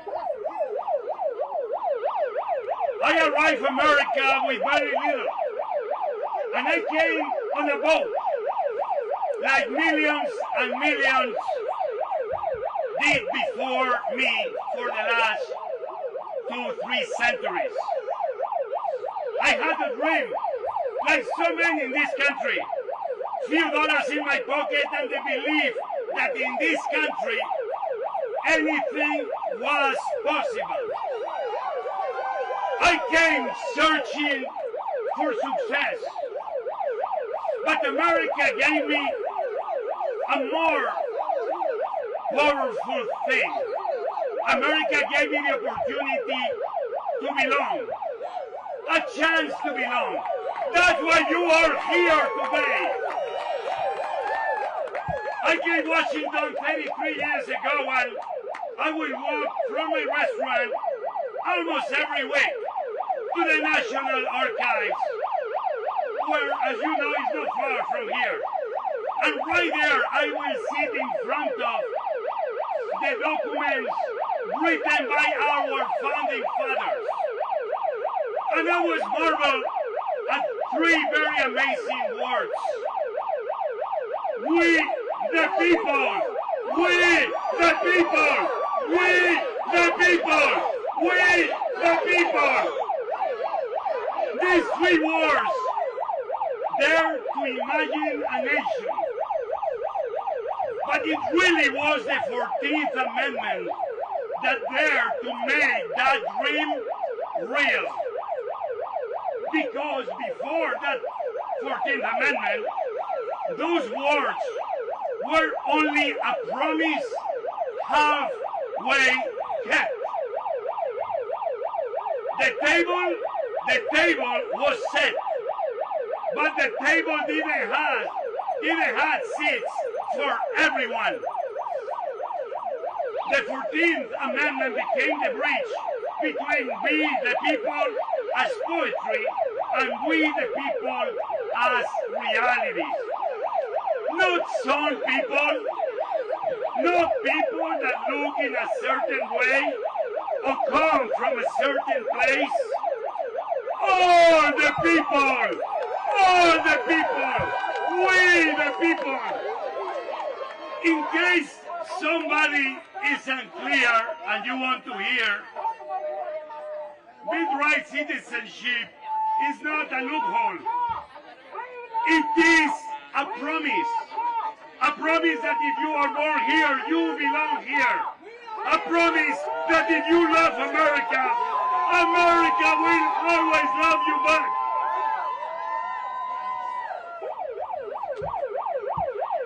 I know what it means to love this country. And these people right between us that they think they love the country and they don't understand what love is.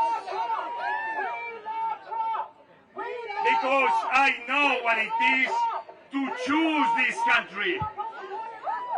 I remember with my wife next to me raising my hand, and I took the oath. And I felt something very simple but also powerful. To become American from coming from being an immigrant had also responsibility. Responsibility to give back. Responsibility to contribute. Responsibility like what you guys are doing to speak up for those still searching for the place to belong. But responsibility, my friends, is not something like love, passive. Responsibility is something that we must do every day. Like showing up today to say everybody belongs. Under responsibility with our actions, with our choices. Believing that we need to defend our beliefs. The belief that justice is not selective, that equality is not negotiable, that dignity is not divisible. These attacks on our values, our freedoms, our Constitution, they may feel distant to some people. But to me it's personal. My three daughters were born in D.C. Before my wife and I, we became citizens. So let me tell you something. My three daughters are as American as anybody, and no one will ever take that from them. But, let me tell you what the American dream means in the 21st century. The American dream in the 21st century means that all of us, we need to make sure that we work hard to make sure that everyone has the same rights as my daughters did, the same opportunities that we want for our own children. When we take that promise away from children. Children who have done nothing but be born into this amazing country. We are not only trying to change the law. Some people are trying to decide who counts. And when we decide who counts, we began to silence the voices that we need to be giving voice before they even have a chance to be heard. America cannot be and will never be the place where some voices matter more than others. If we the people means anything, it must mean all voices must be heard. Not only the voices we agree with, ma'am. All the voices. And let me tell you something. I am a cook and I know there is not America without immigrants. There is no food in our table without immigrants. There is no farm without immigrants. There are no kitchens without immigrants. The people who plant seeds, the people that harvest the goodness of the earth, the people that cook, serve, they are the hands that feed the nation. And they are not the strangers. They are not outsiders. They are us, we the people. I'm going to be ending. But let me tell you, immigration is not a problem for America to solve. Immigration is an opportunity for America to seize. An opportunity to build a country that is stronger, not that despite our diversity, but because our diversity. And this is what I have always believed, that we must build longer tables, no higher walls. Tables where everybody's invited. Tables where everyone has a seat. Today, that table is being tested. And the question, my friends, is very simple. Do we make that table smaller? Or we made that table bigger?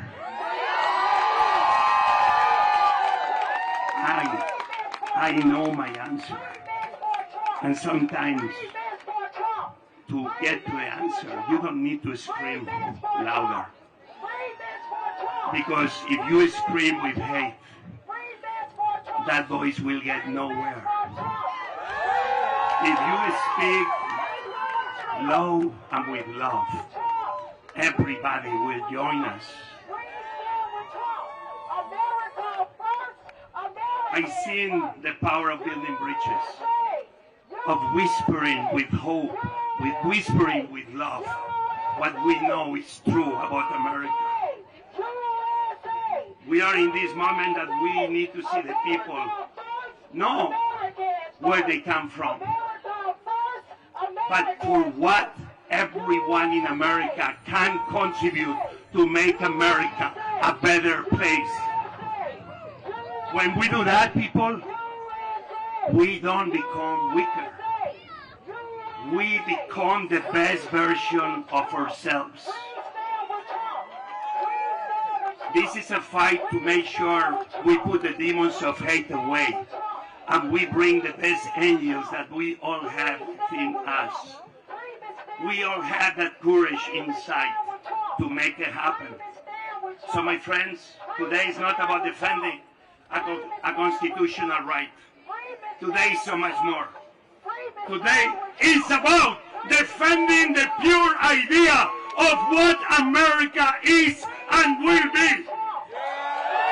The idea that people have given their blood on the battlefield and the sweat in the farms to defend the idea of freedom and that everybody belongs. An America where we, the people, means all of us. An America where the promise we were given is a promise we choose to keep. Because if we start deciding who belongs, we start undoing everything that America made possible. Until those three words, we the people, will no longer be an aspiration, but we the people will become the truth of the land. We the people, we the people, we the people. I am Jose Andres, and I endorse this message.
Right? right? This argument gonna be going on for the next couple of months. We gotta keep coming here. We gotta get more people to come here. In order for us to do that, we gotta get connected. And one way for us to get connected is for you to text belong to 25463. Pull your phones out. Pull your phones out. If you believe in what we're doing, pull your phones out right now. I'm gonna wait. I'm looking at you. I'm looking at you. Yeah, you. I'm looking at you. I'm looking at you too. You got your phone out? Oh, you do got your phone out. All right. So look, what you're gonna do is you're gonna text to 25463. You're gonna text the word belong. The more people we can join in this fight, the more people understand this fight, the better we can make it. The better we'll be able to protect our country, protect our Constitution, protect the 14th Amendment. We gotta build something better and new. But the first thing we gotta do is make sure they don't take our citizenship rights and our civil rights. That's step one. That's step one. All right, now I'm gonna turn it over. We got a surprise coming, but I'm gonna turn it over for you to tell us a little surprise we got for y'all. You're gonna be in this shortly. We close to the end. But this last thing you're gonna want.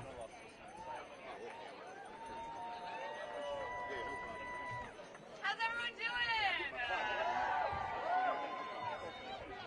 I know it's hot. I know it's hot.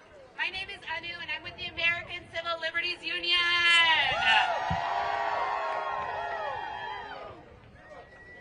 Yeah. And I am here to tell you that just minutes ago, the arguments ended in the Birthright Citizenship case.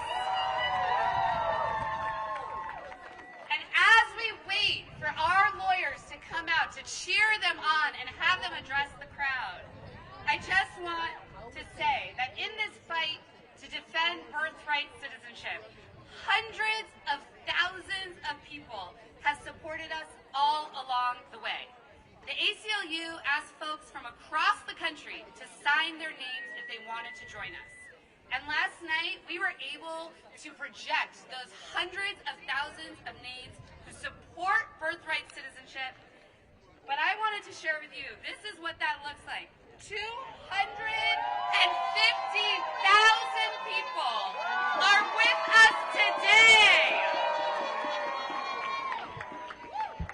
These are the people that we have to keep in our hearts as we're sweating out here while our lawyers are arguing inside. None of us are in this fight alone, as you can see.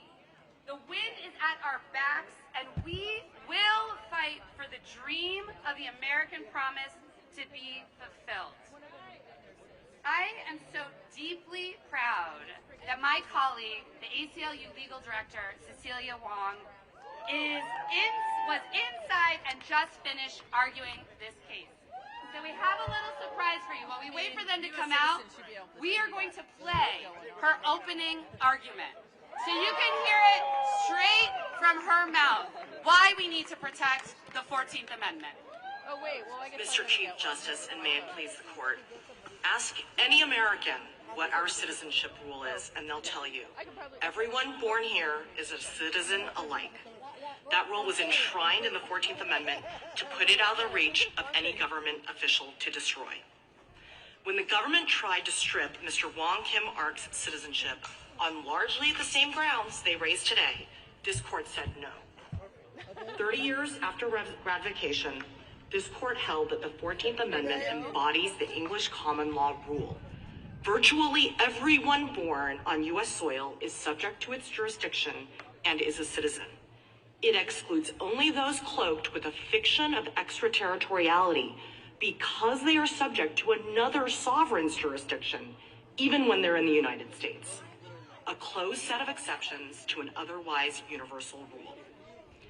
My friend has now clearly said that the government is not asking you to overrule Wong Kim Ark. That is a fatal concession, because Wong Kim Ark's controlling rule of decision precludes their parental domicile requirement. The dissent understood that, and the majority tells us 6 times in the opinion that domicile is irrelevant under common law. Lynch versus Clark was already the dominant American case on citizenship, and it held that the U.S.-born daughter of temporary visitors from Ireland who took the baby back to Ireland with them, that daughter was a U.S. citizen.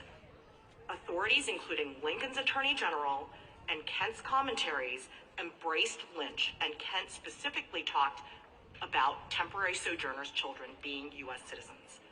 Justice Field said in 1884 that reflected the general understanding.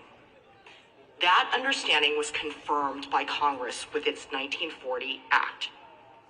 The 14th Amendment's fixed, bright-line rule has contributed to the growth and thriving of our nation. It comes from text and history. It is workable, and it prevents manipulation. The executive order fails on all those counts. Swaths of American laws would be rendered senseless. Thousands of American babies will immediately lose their citizenship.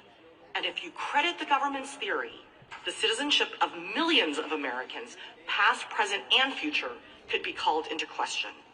All of this tells us the government's theory is wrong. I welcome the court's questions.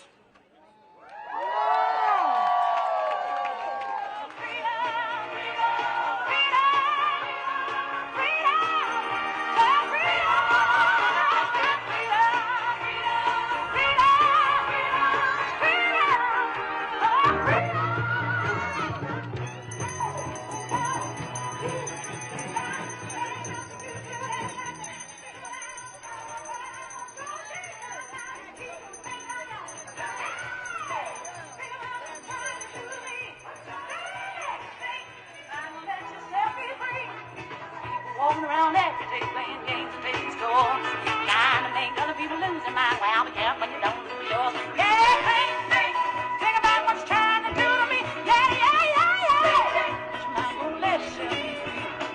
You need me, and I need you. Everybody said we can't let me begin to. Familia. Ahora vamos a escuchar de un embajador. We're going to hear from Ambassador Norm. He is the co-founder. Un aplauso. He is a co-founder and executive chair of the Democracy Defenders Fund, one of the organizations serving as co-counsel on this case. His work is in the courts of law is matched by the efforts in the courts of public opinion. As a co-founder and publisher, welcome, Ambassador Norm.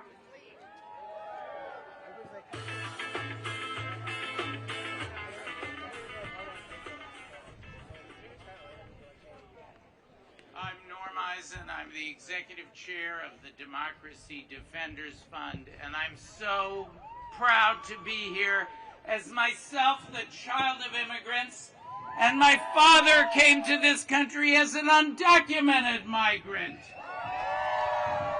And we are Americans too. In the summer of 2024, when we read that wicked Project 2025, I wasn't waiting for boos, but I'll take them. When we read that Project 2025 and we saw that Donald Trump was going to come for the citizenship of our precious children, I made 2 calls. The first call was to mi hermano, Juan Proano, of LULAC. And I called Juan, I said, we must do something about this. He said, you're right. He said, I'm going to make another call. Who are you going to call, Norm? I'm going to call Anthony Romero at the ACLU. And this partnership that culminated in the fantastic arguments that Cecilia Wong of the ACLU made, you'll hear from her in a little bit. This partnership was born in the summer because we have seen how the illegitimate, unlawful, inhumane targeting of migrants to our country is the cutting edge of authoritarianism, autocracy, and dictatorship. And we won't allow it. And that's not unique to the United States. My parents fled Europe. My dad came here in 1940 as an undocumented migrant. We've seen what this kind of targeting of migrants can do, how ugly it can become, and we determined to fight. And since then, culminating in the magnificent argument you just heard a little bit of today, where I was so proud to be in the courtroom, we have been fighting for the fundamental principle. Donald Trump doesn't get to choose which babies born in this country are citizens. The Constitution has made that choice. It's clear from the 14th Amendment of the Constitution, from its original public meaning, from the enactments of Congress, from the decisions of the United States Supreme Court right behind me. And what's at stake here is not just those children and their families and our communities. Somos un gran familia. We are one big family in this country. But what's also at stake is the meaning of the Constitution and the nature of American rule of law itself. Because if this clear principle of birthright citizenship can be torn up and thrown out, all of our constitutional rights and all of our rule of law can be thrown out. So this is not just a battle that we fight with the ACLU, with LULAC, with our other wonderful partners, but it's a battle that we fight for everyone in this country. And we thank each and every one of you for being here today to support that battle. Thank you, friends.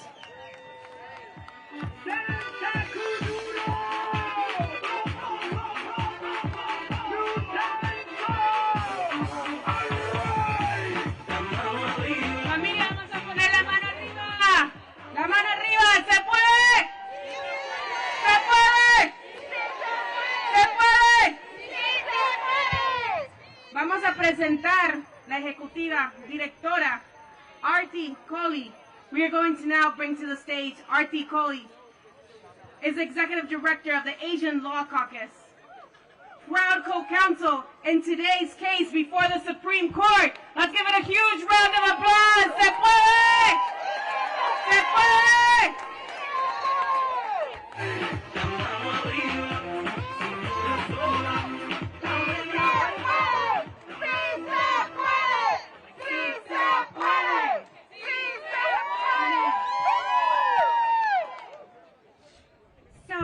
Just came out of that courtroom and I have goosebumps. And I'll tell you right now, the TLDR is from John Roberts. It is. New World, same Constitution.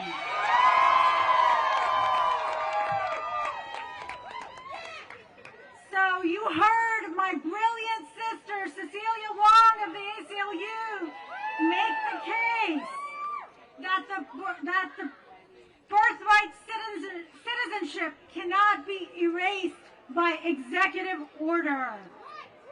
The law is on our side. History is on our side. You are on our side. The Asian Law Caucus is proud to be co-counsel on this case because our communities have been here before and we have won. Let's hear it for Norman Wong, a direct descendant of Wong Kim Ark. Thanks to Wong Kim Ark, Asian American communities didn't just benefit from the 14th Amendment. We helped affirm it. We know what happens when the government decides some people don't fully belong. Just go to the Japanese War Memorial. We have lived the consequences of exclusion, and we have spent generations helping build the legal protections against it. This is personal to me. My own husband is a birthright citizen. His parents came from India as medical residents to serve this country. They stayed and contributed their talent because their children were born American.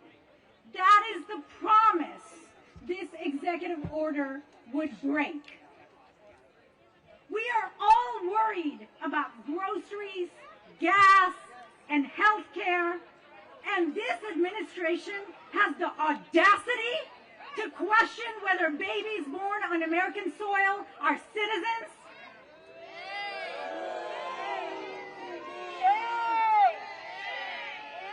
This is a solution in search of a problem, and we will not be distracted.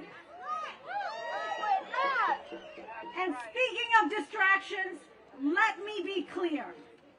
The Constitution is not a prop. The President is not a king. And the Supreme Court is not a stage. No distraction and no amount of political theater is going to change the law, and certainly not change the Constitution. We see ICE in our streets. We see children being asked if they belong.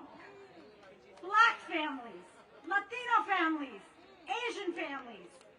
We are all being asked the same question. Do you really belong here? The answer is yes.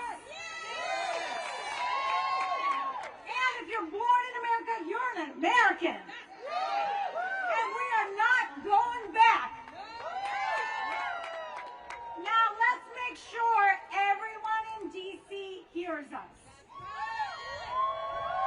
When I say birthright, you say our right. Okay, I'm going to tell you one more time.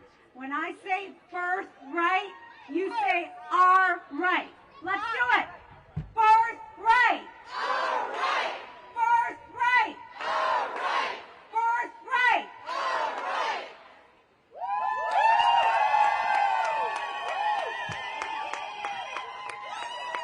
Familia, vamos a aplaudir que salen los abogados. El pueblo unido jamás será vencido. El pueblo unido jamás será vencido. El pueblo unido jamás será vencido. The people united will never be defeated. The people united will never be defeated. The people united will never be defeated. The people united will never be defeated. Juntos, familia, vamos a gritar el nombre de Cecilia, una de las abogadas principales. Cecilia, aquí estamos. Cecilia, aquí estamos. Cecilia, aquí estamos. Cecilia, aquí estamos. Cecilia, amiga, el pueblo está contigo. Cecilia, amiga, el pueblo está contigo. Cecilia, amiga, el pueblo está contigo.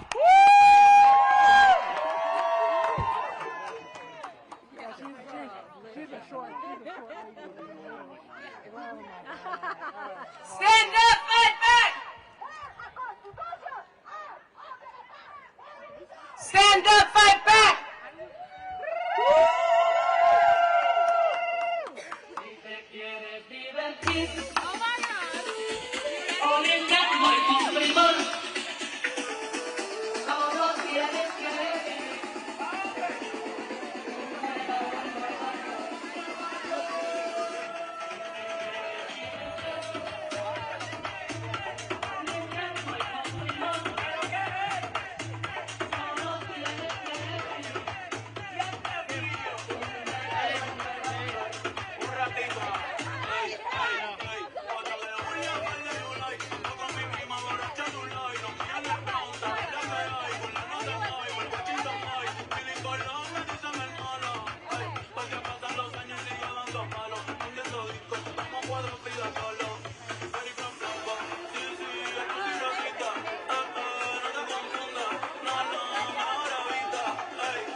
Making the Granite State proud. That's our affiliate right there. That's our legal team. Pastor Coco! I know. I love it.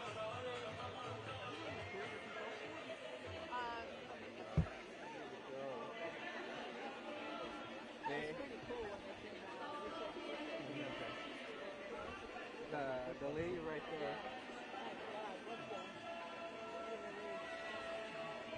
The lady right there in the blue, she helped get some, one of the plaintiffs. I can't believe all of them were in the court. Right here, right over in the corner. In the blue, yeah. And we heard last night, they said, you know, yes, we need people to write checks for ACLU, but you need brave plaintiffs. Oh yeah. So you, let's go! Get in here, sir. Make America finish great again.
I'm going to keep this quick because I know who we really want to hear from.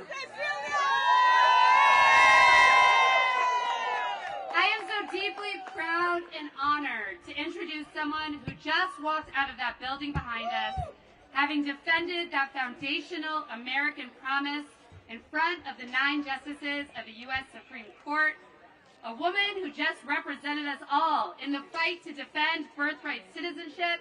It is my distinct honor to introduce my colleague, the ACLU's National Legal Director, Cecilia Wong.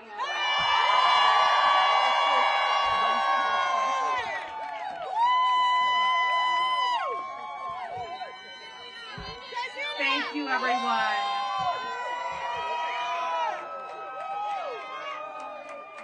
So, I haven't prepared anything because I was focused on what just happened. But I want to say that, nothing could be more nerve-wracking than representing our clients in a case that involves something that's so fundamental to all of us, to our families, to our nation, as the fundamental rule that all of us born in this country are citizens, one and all alike. I walked into the courtroom today not only with the support of all of you, and I felt your emanations, okay? Not only as one member of an incredible legal team led by Cody Waxy, Deputy Director of the ACLU Immigrants' Rights Project, but also with all of our ancestors, right? Whether you're an Indigenous American, whether you are descended from African Americans who were enslaved and free, whether you are the descendant of someone who came on the Mayflower or someone who arrived just before your birth, we all are Americans alike. And that is the principle that we stood up for together, all of us, in the Supreme Court of the United States today. We could not be more confident that despite the policy preferences of the current administration, that this attack on what it means to be American in the most fundamental way, that attack will be turned down. It will be destroyed and left in the wayside because we know what the 14th Amendment says. We know what free Black Americans fought for when they led the way to universal birthright citizenship for all in the 14th Amendment. And so I want to thank you all for standing with us in this fight and for keeping with us every step of the way. Thank you.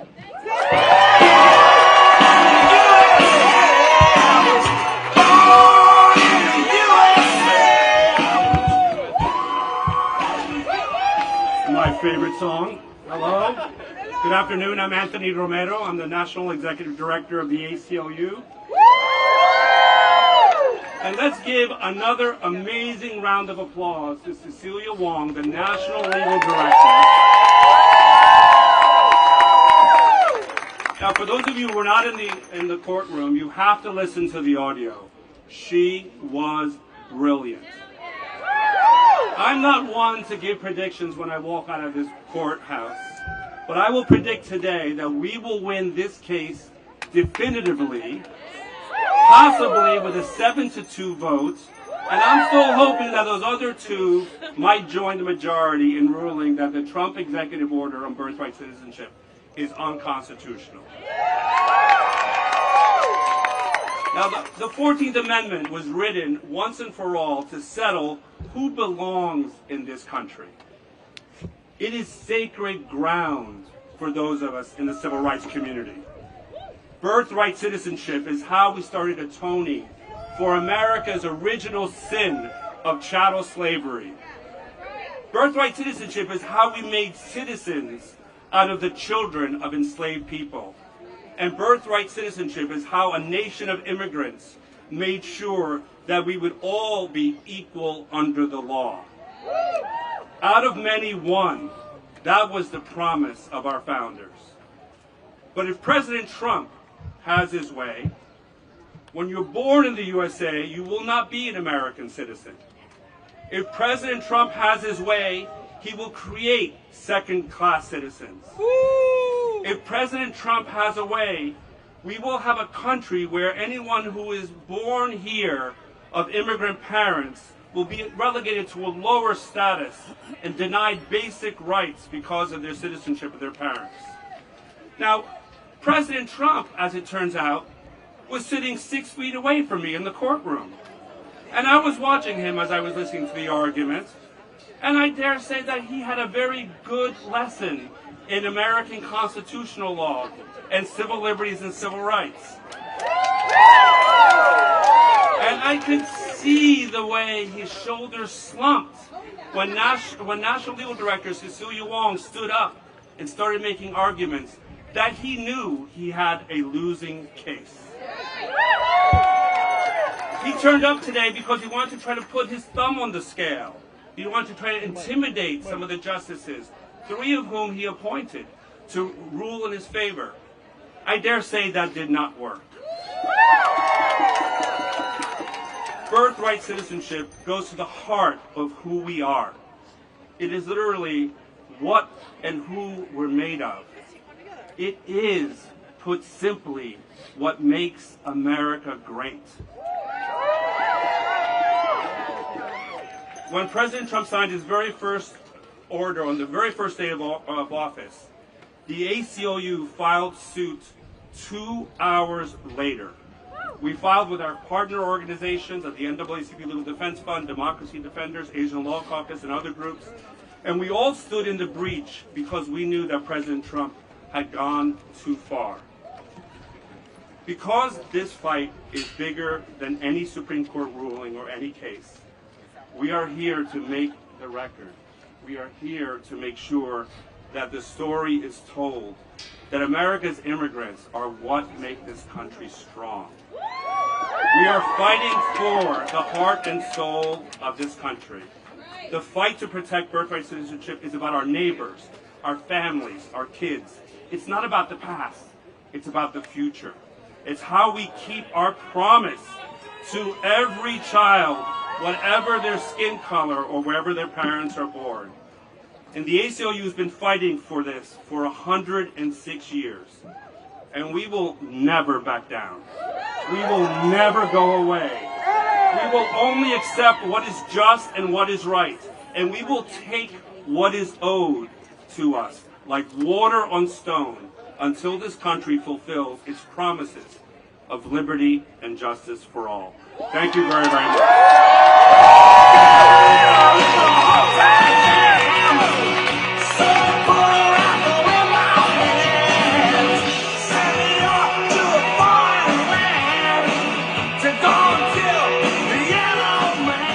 Thank you everyone for coming out. Protect birthright citizenship.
corazón. Unos días a Dios le pido. A Dios le pido.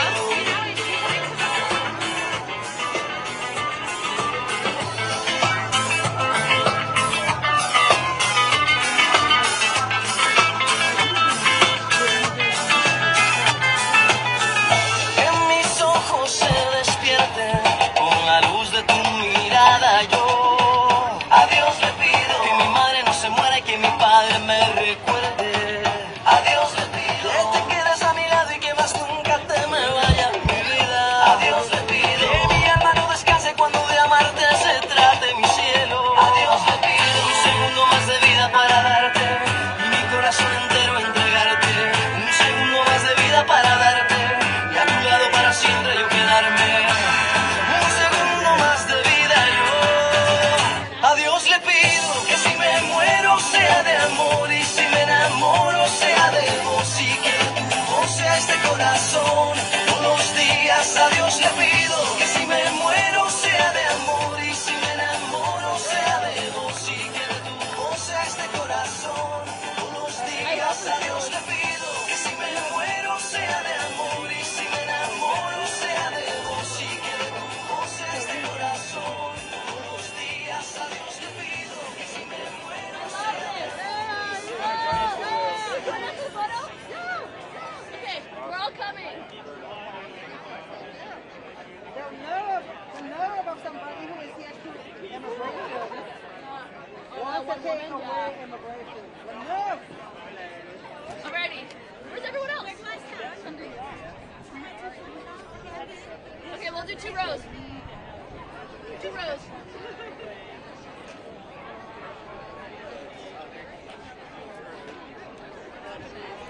Yes!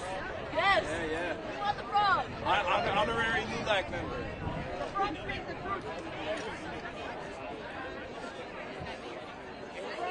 The front brings the fruit.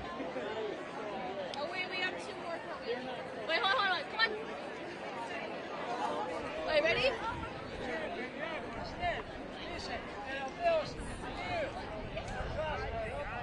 The other guy says, I'm right. They make the decision. There's a big judgment.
Stay on the sidewalk.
fucking shit. I'm fucking tired of this fucking shit. I can't believe how fucking tired I am of this fucking shit. I'm fucking tired of this fucking shit. I'm fucking tired of this fucking shit. I'm really fucking tired of this fucking shit. I'm fucking tired of this fucking shit. I'm fucking tired of this fucking shit. Absolutely fucking tired of this fucking shit. I'm fucking tired of this fucking shit. I'm fucking tired of this fucking shit. I'm positively fucking tired of this fucking shit. I'm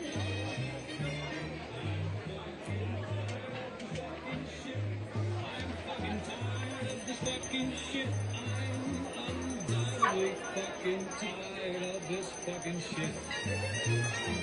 I'm fucking tired of this fucking shit.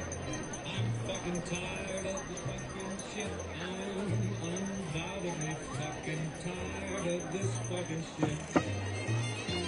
I'm fucking tired of this fucking shit. I'm fucking tired of shit. I'm truly fucking tired of this fucking shit. I'm really, absolutely, positively, undoubtedly, truly, extra, super, mega, chocolate coated, if no cap, bro, fucking tired of this fucking shit.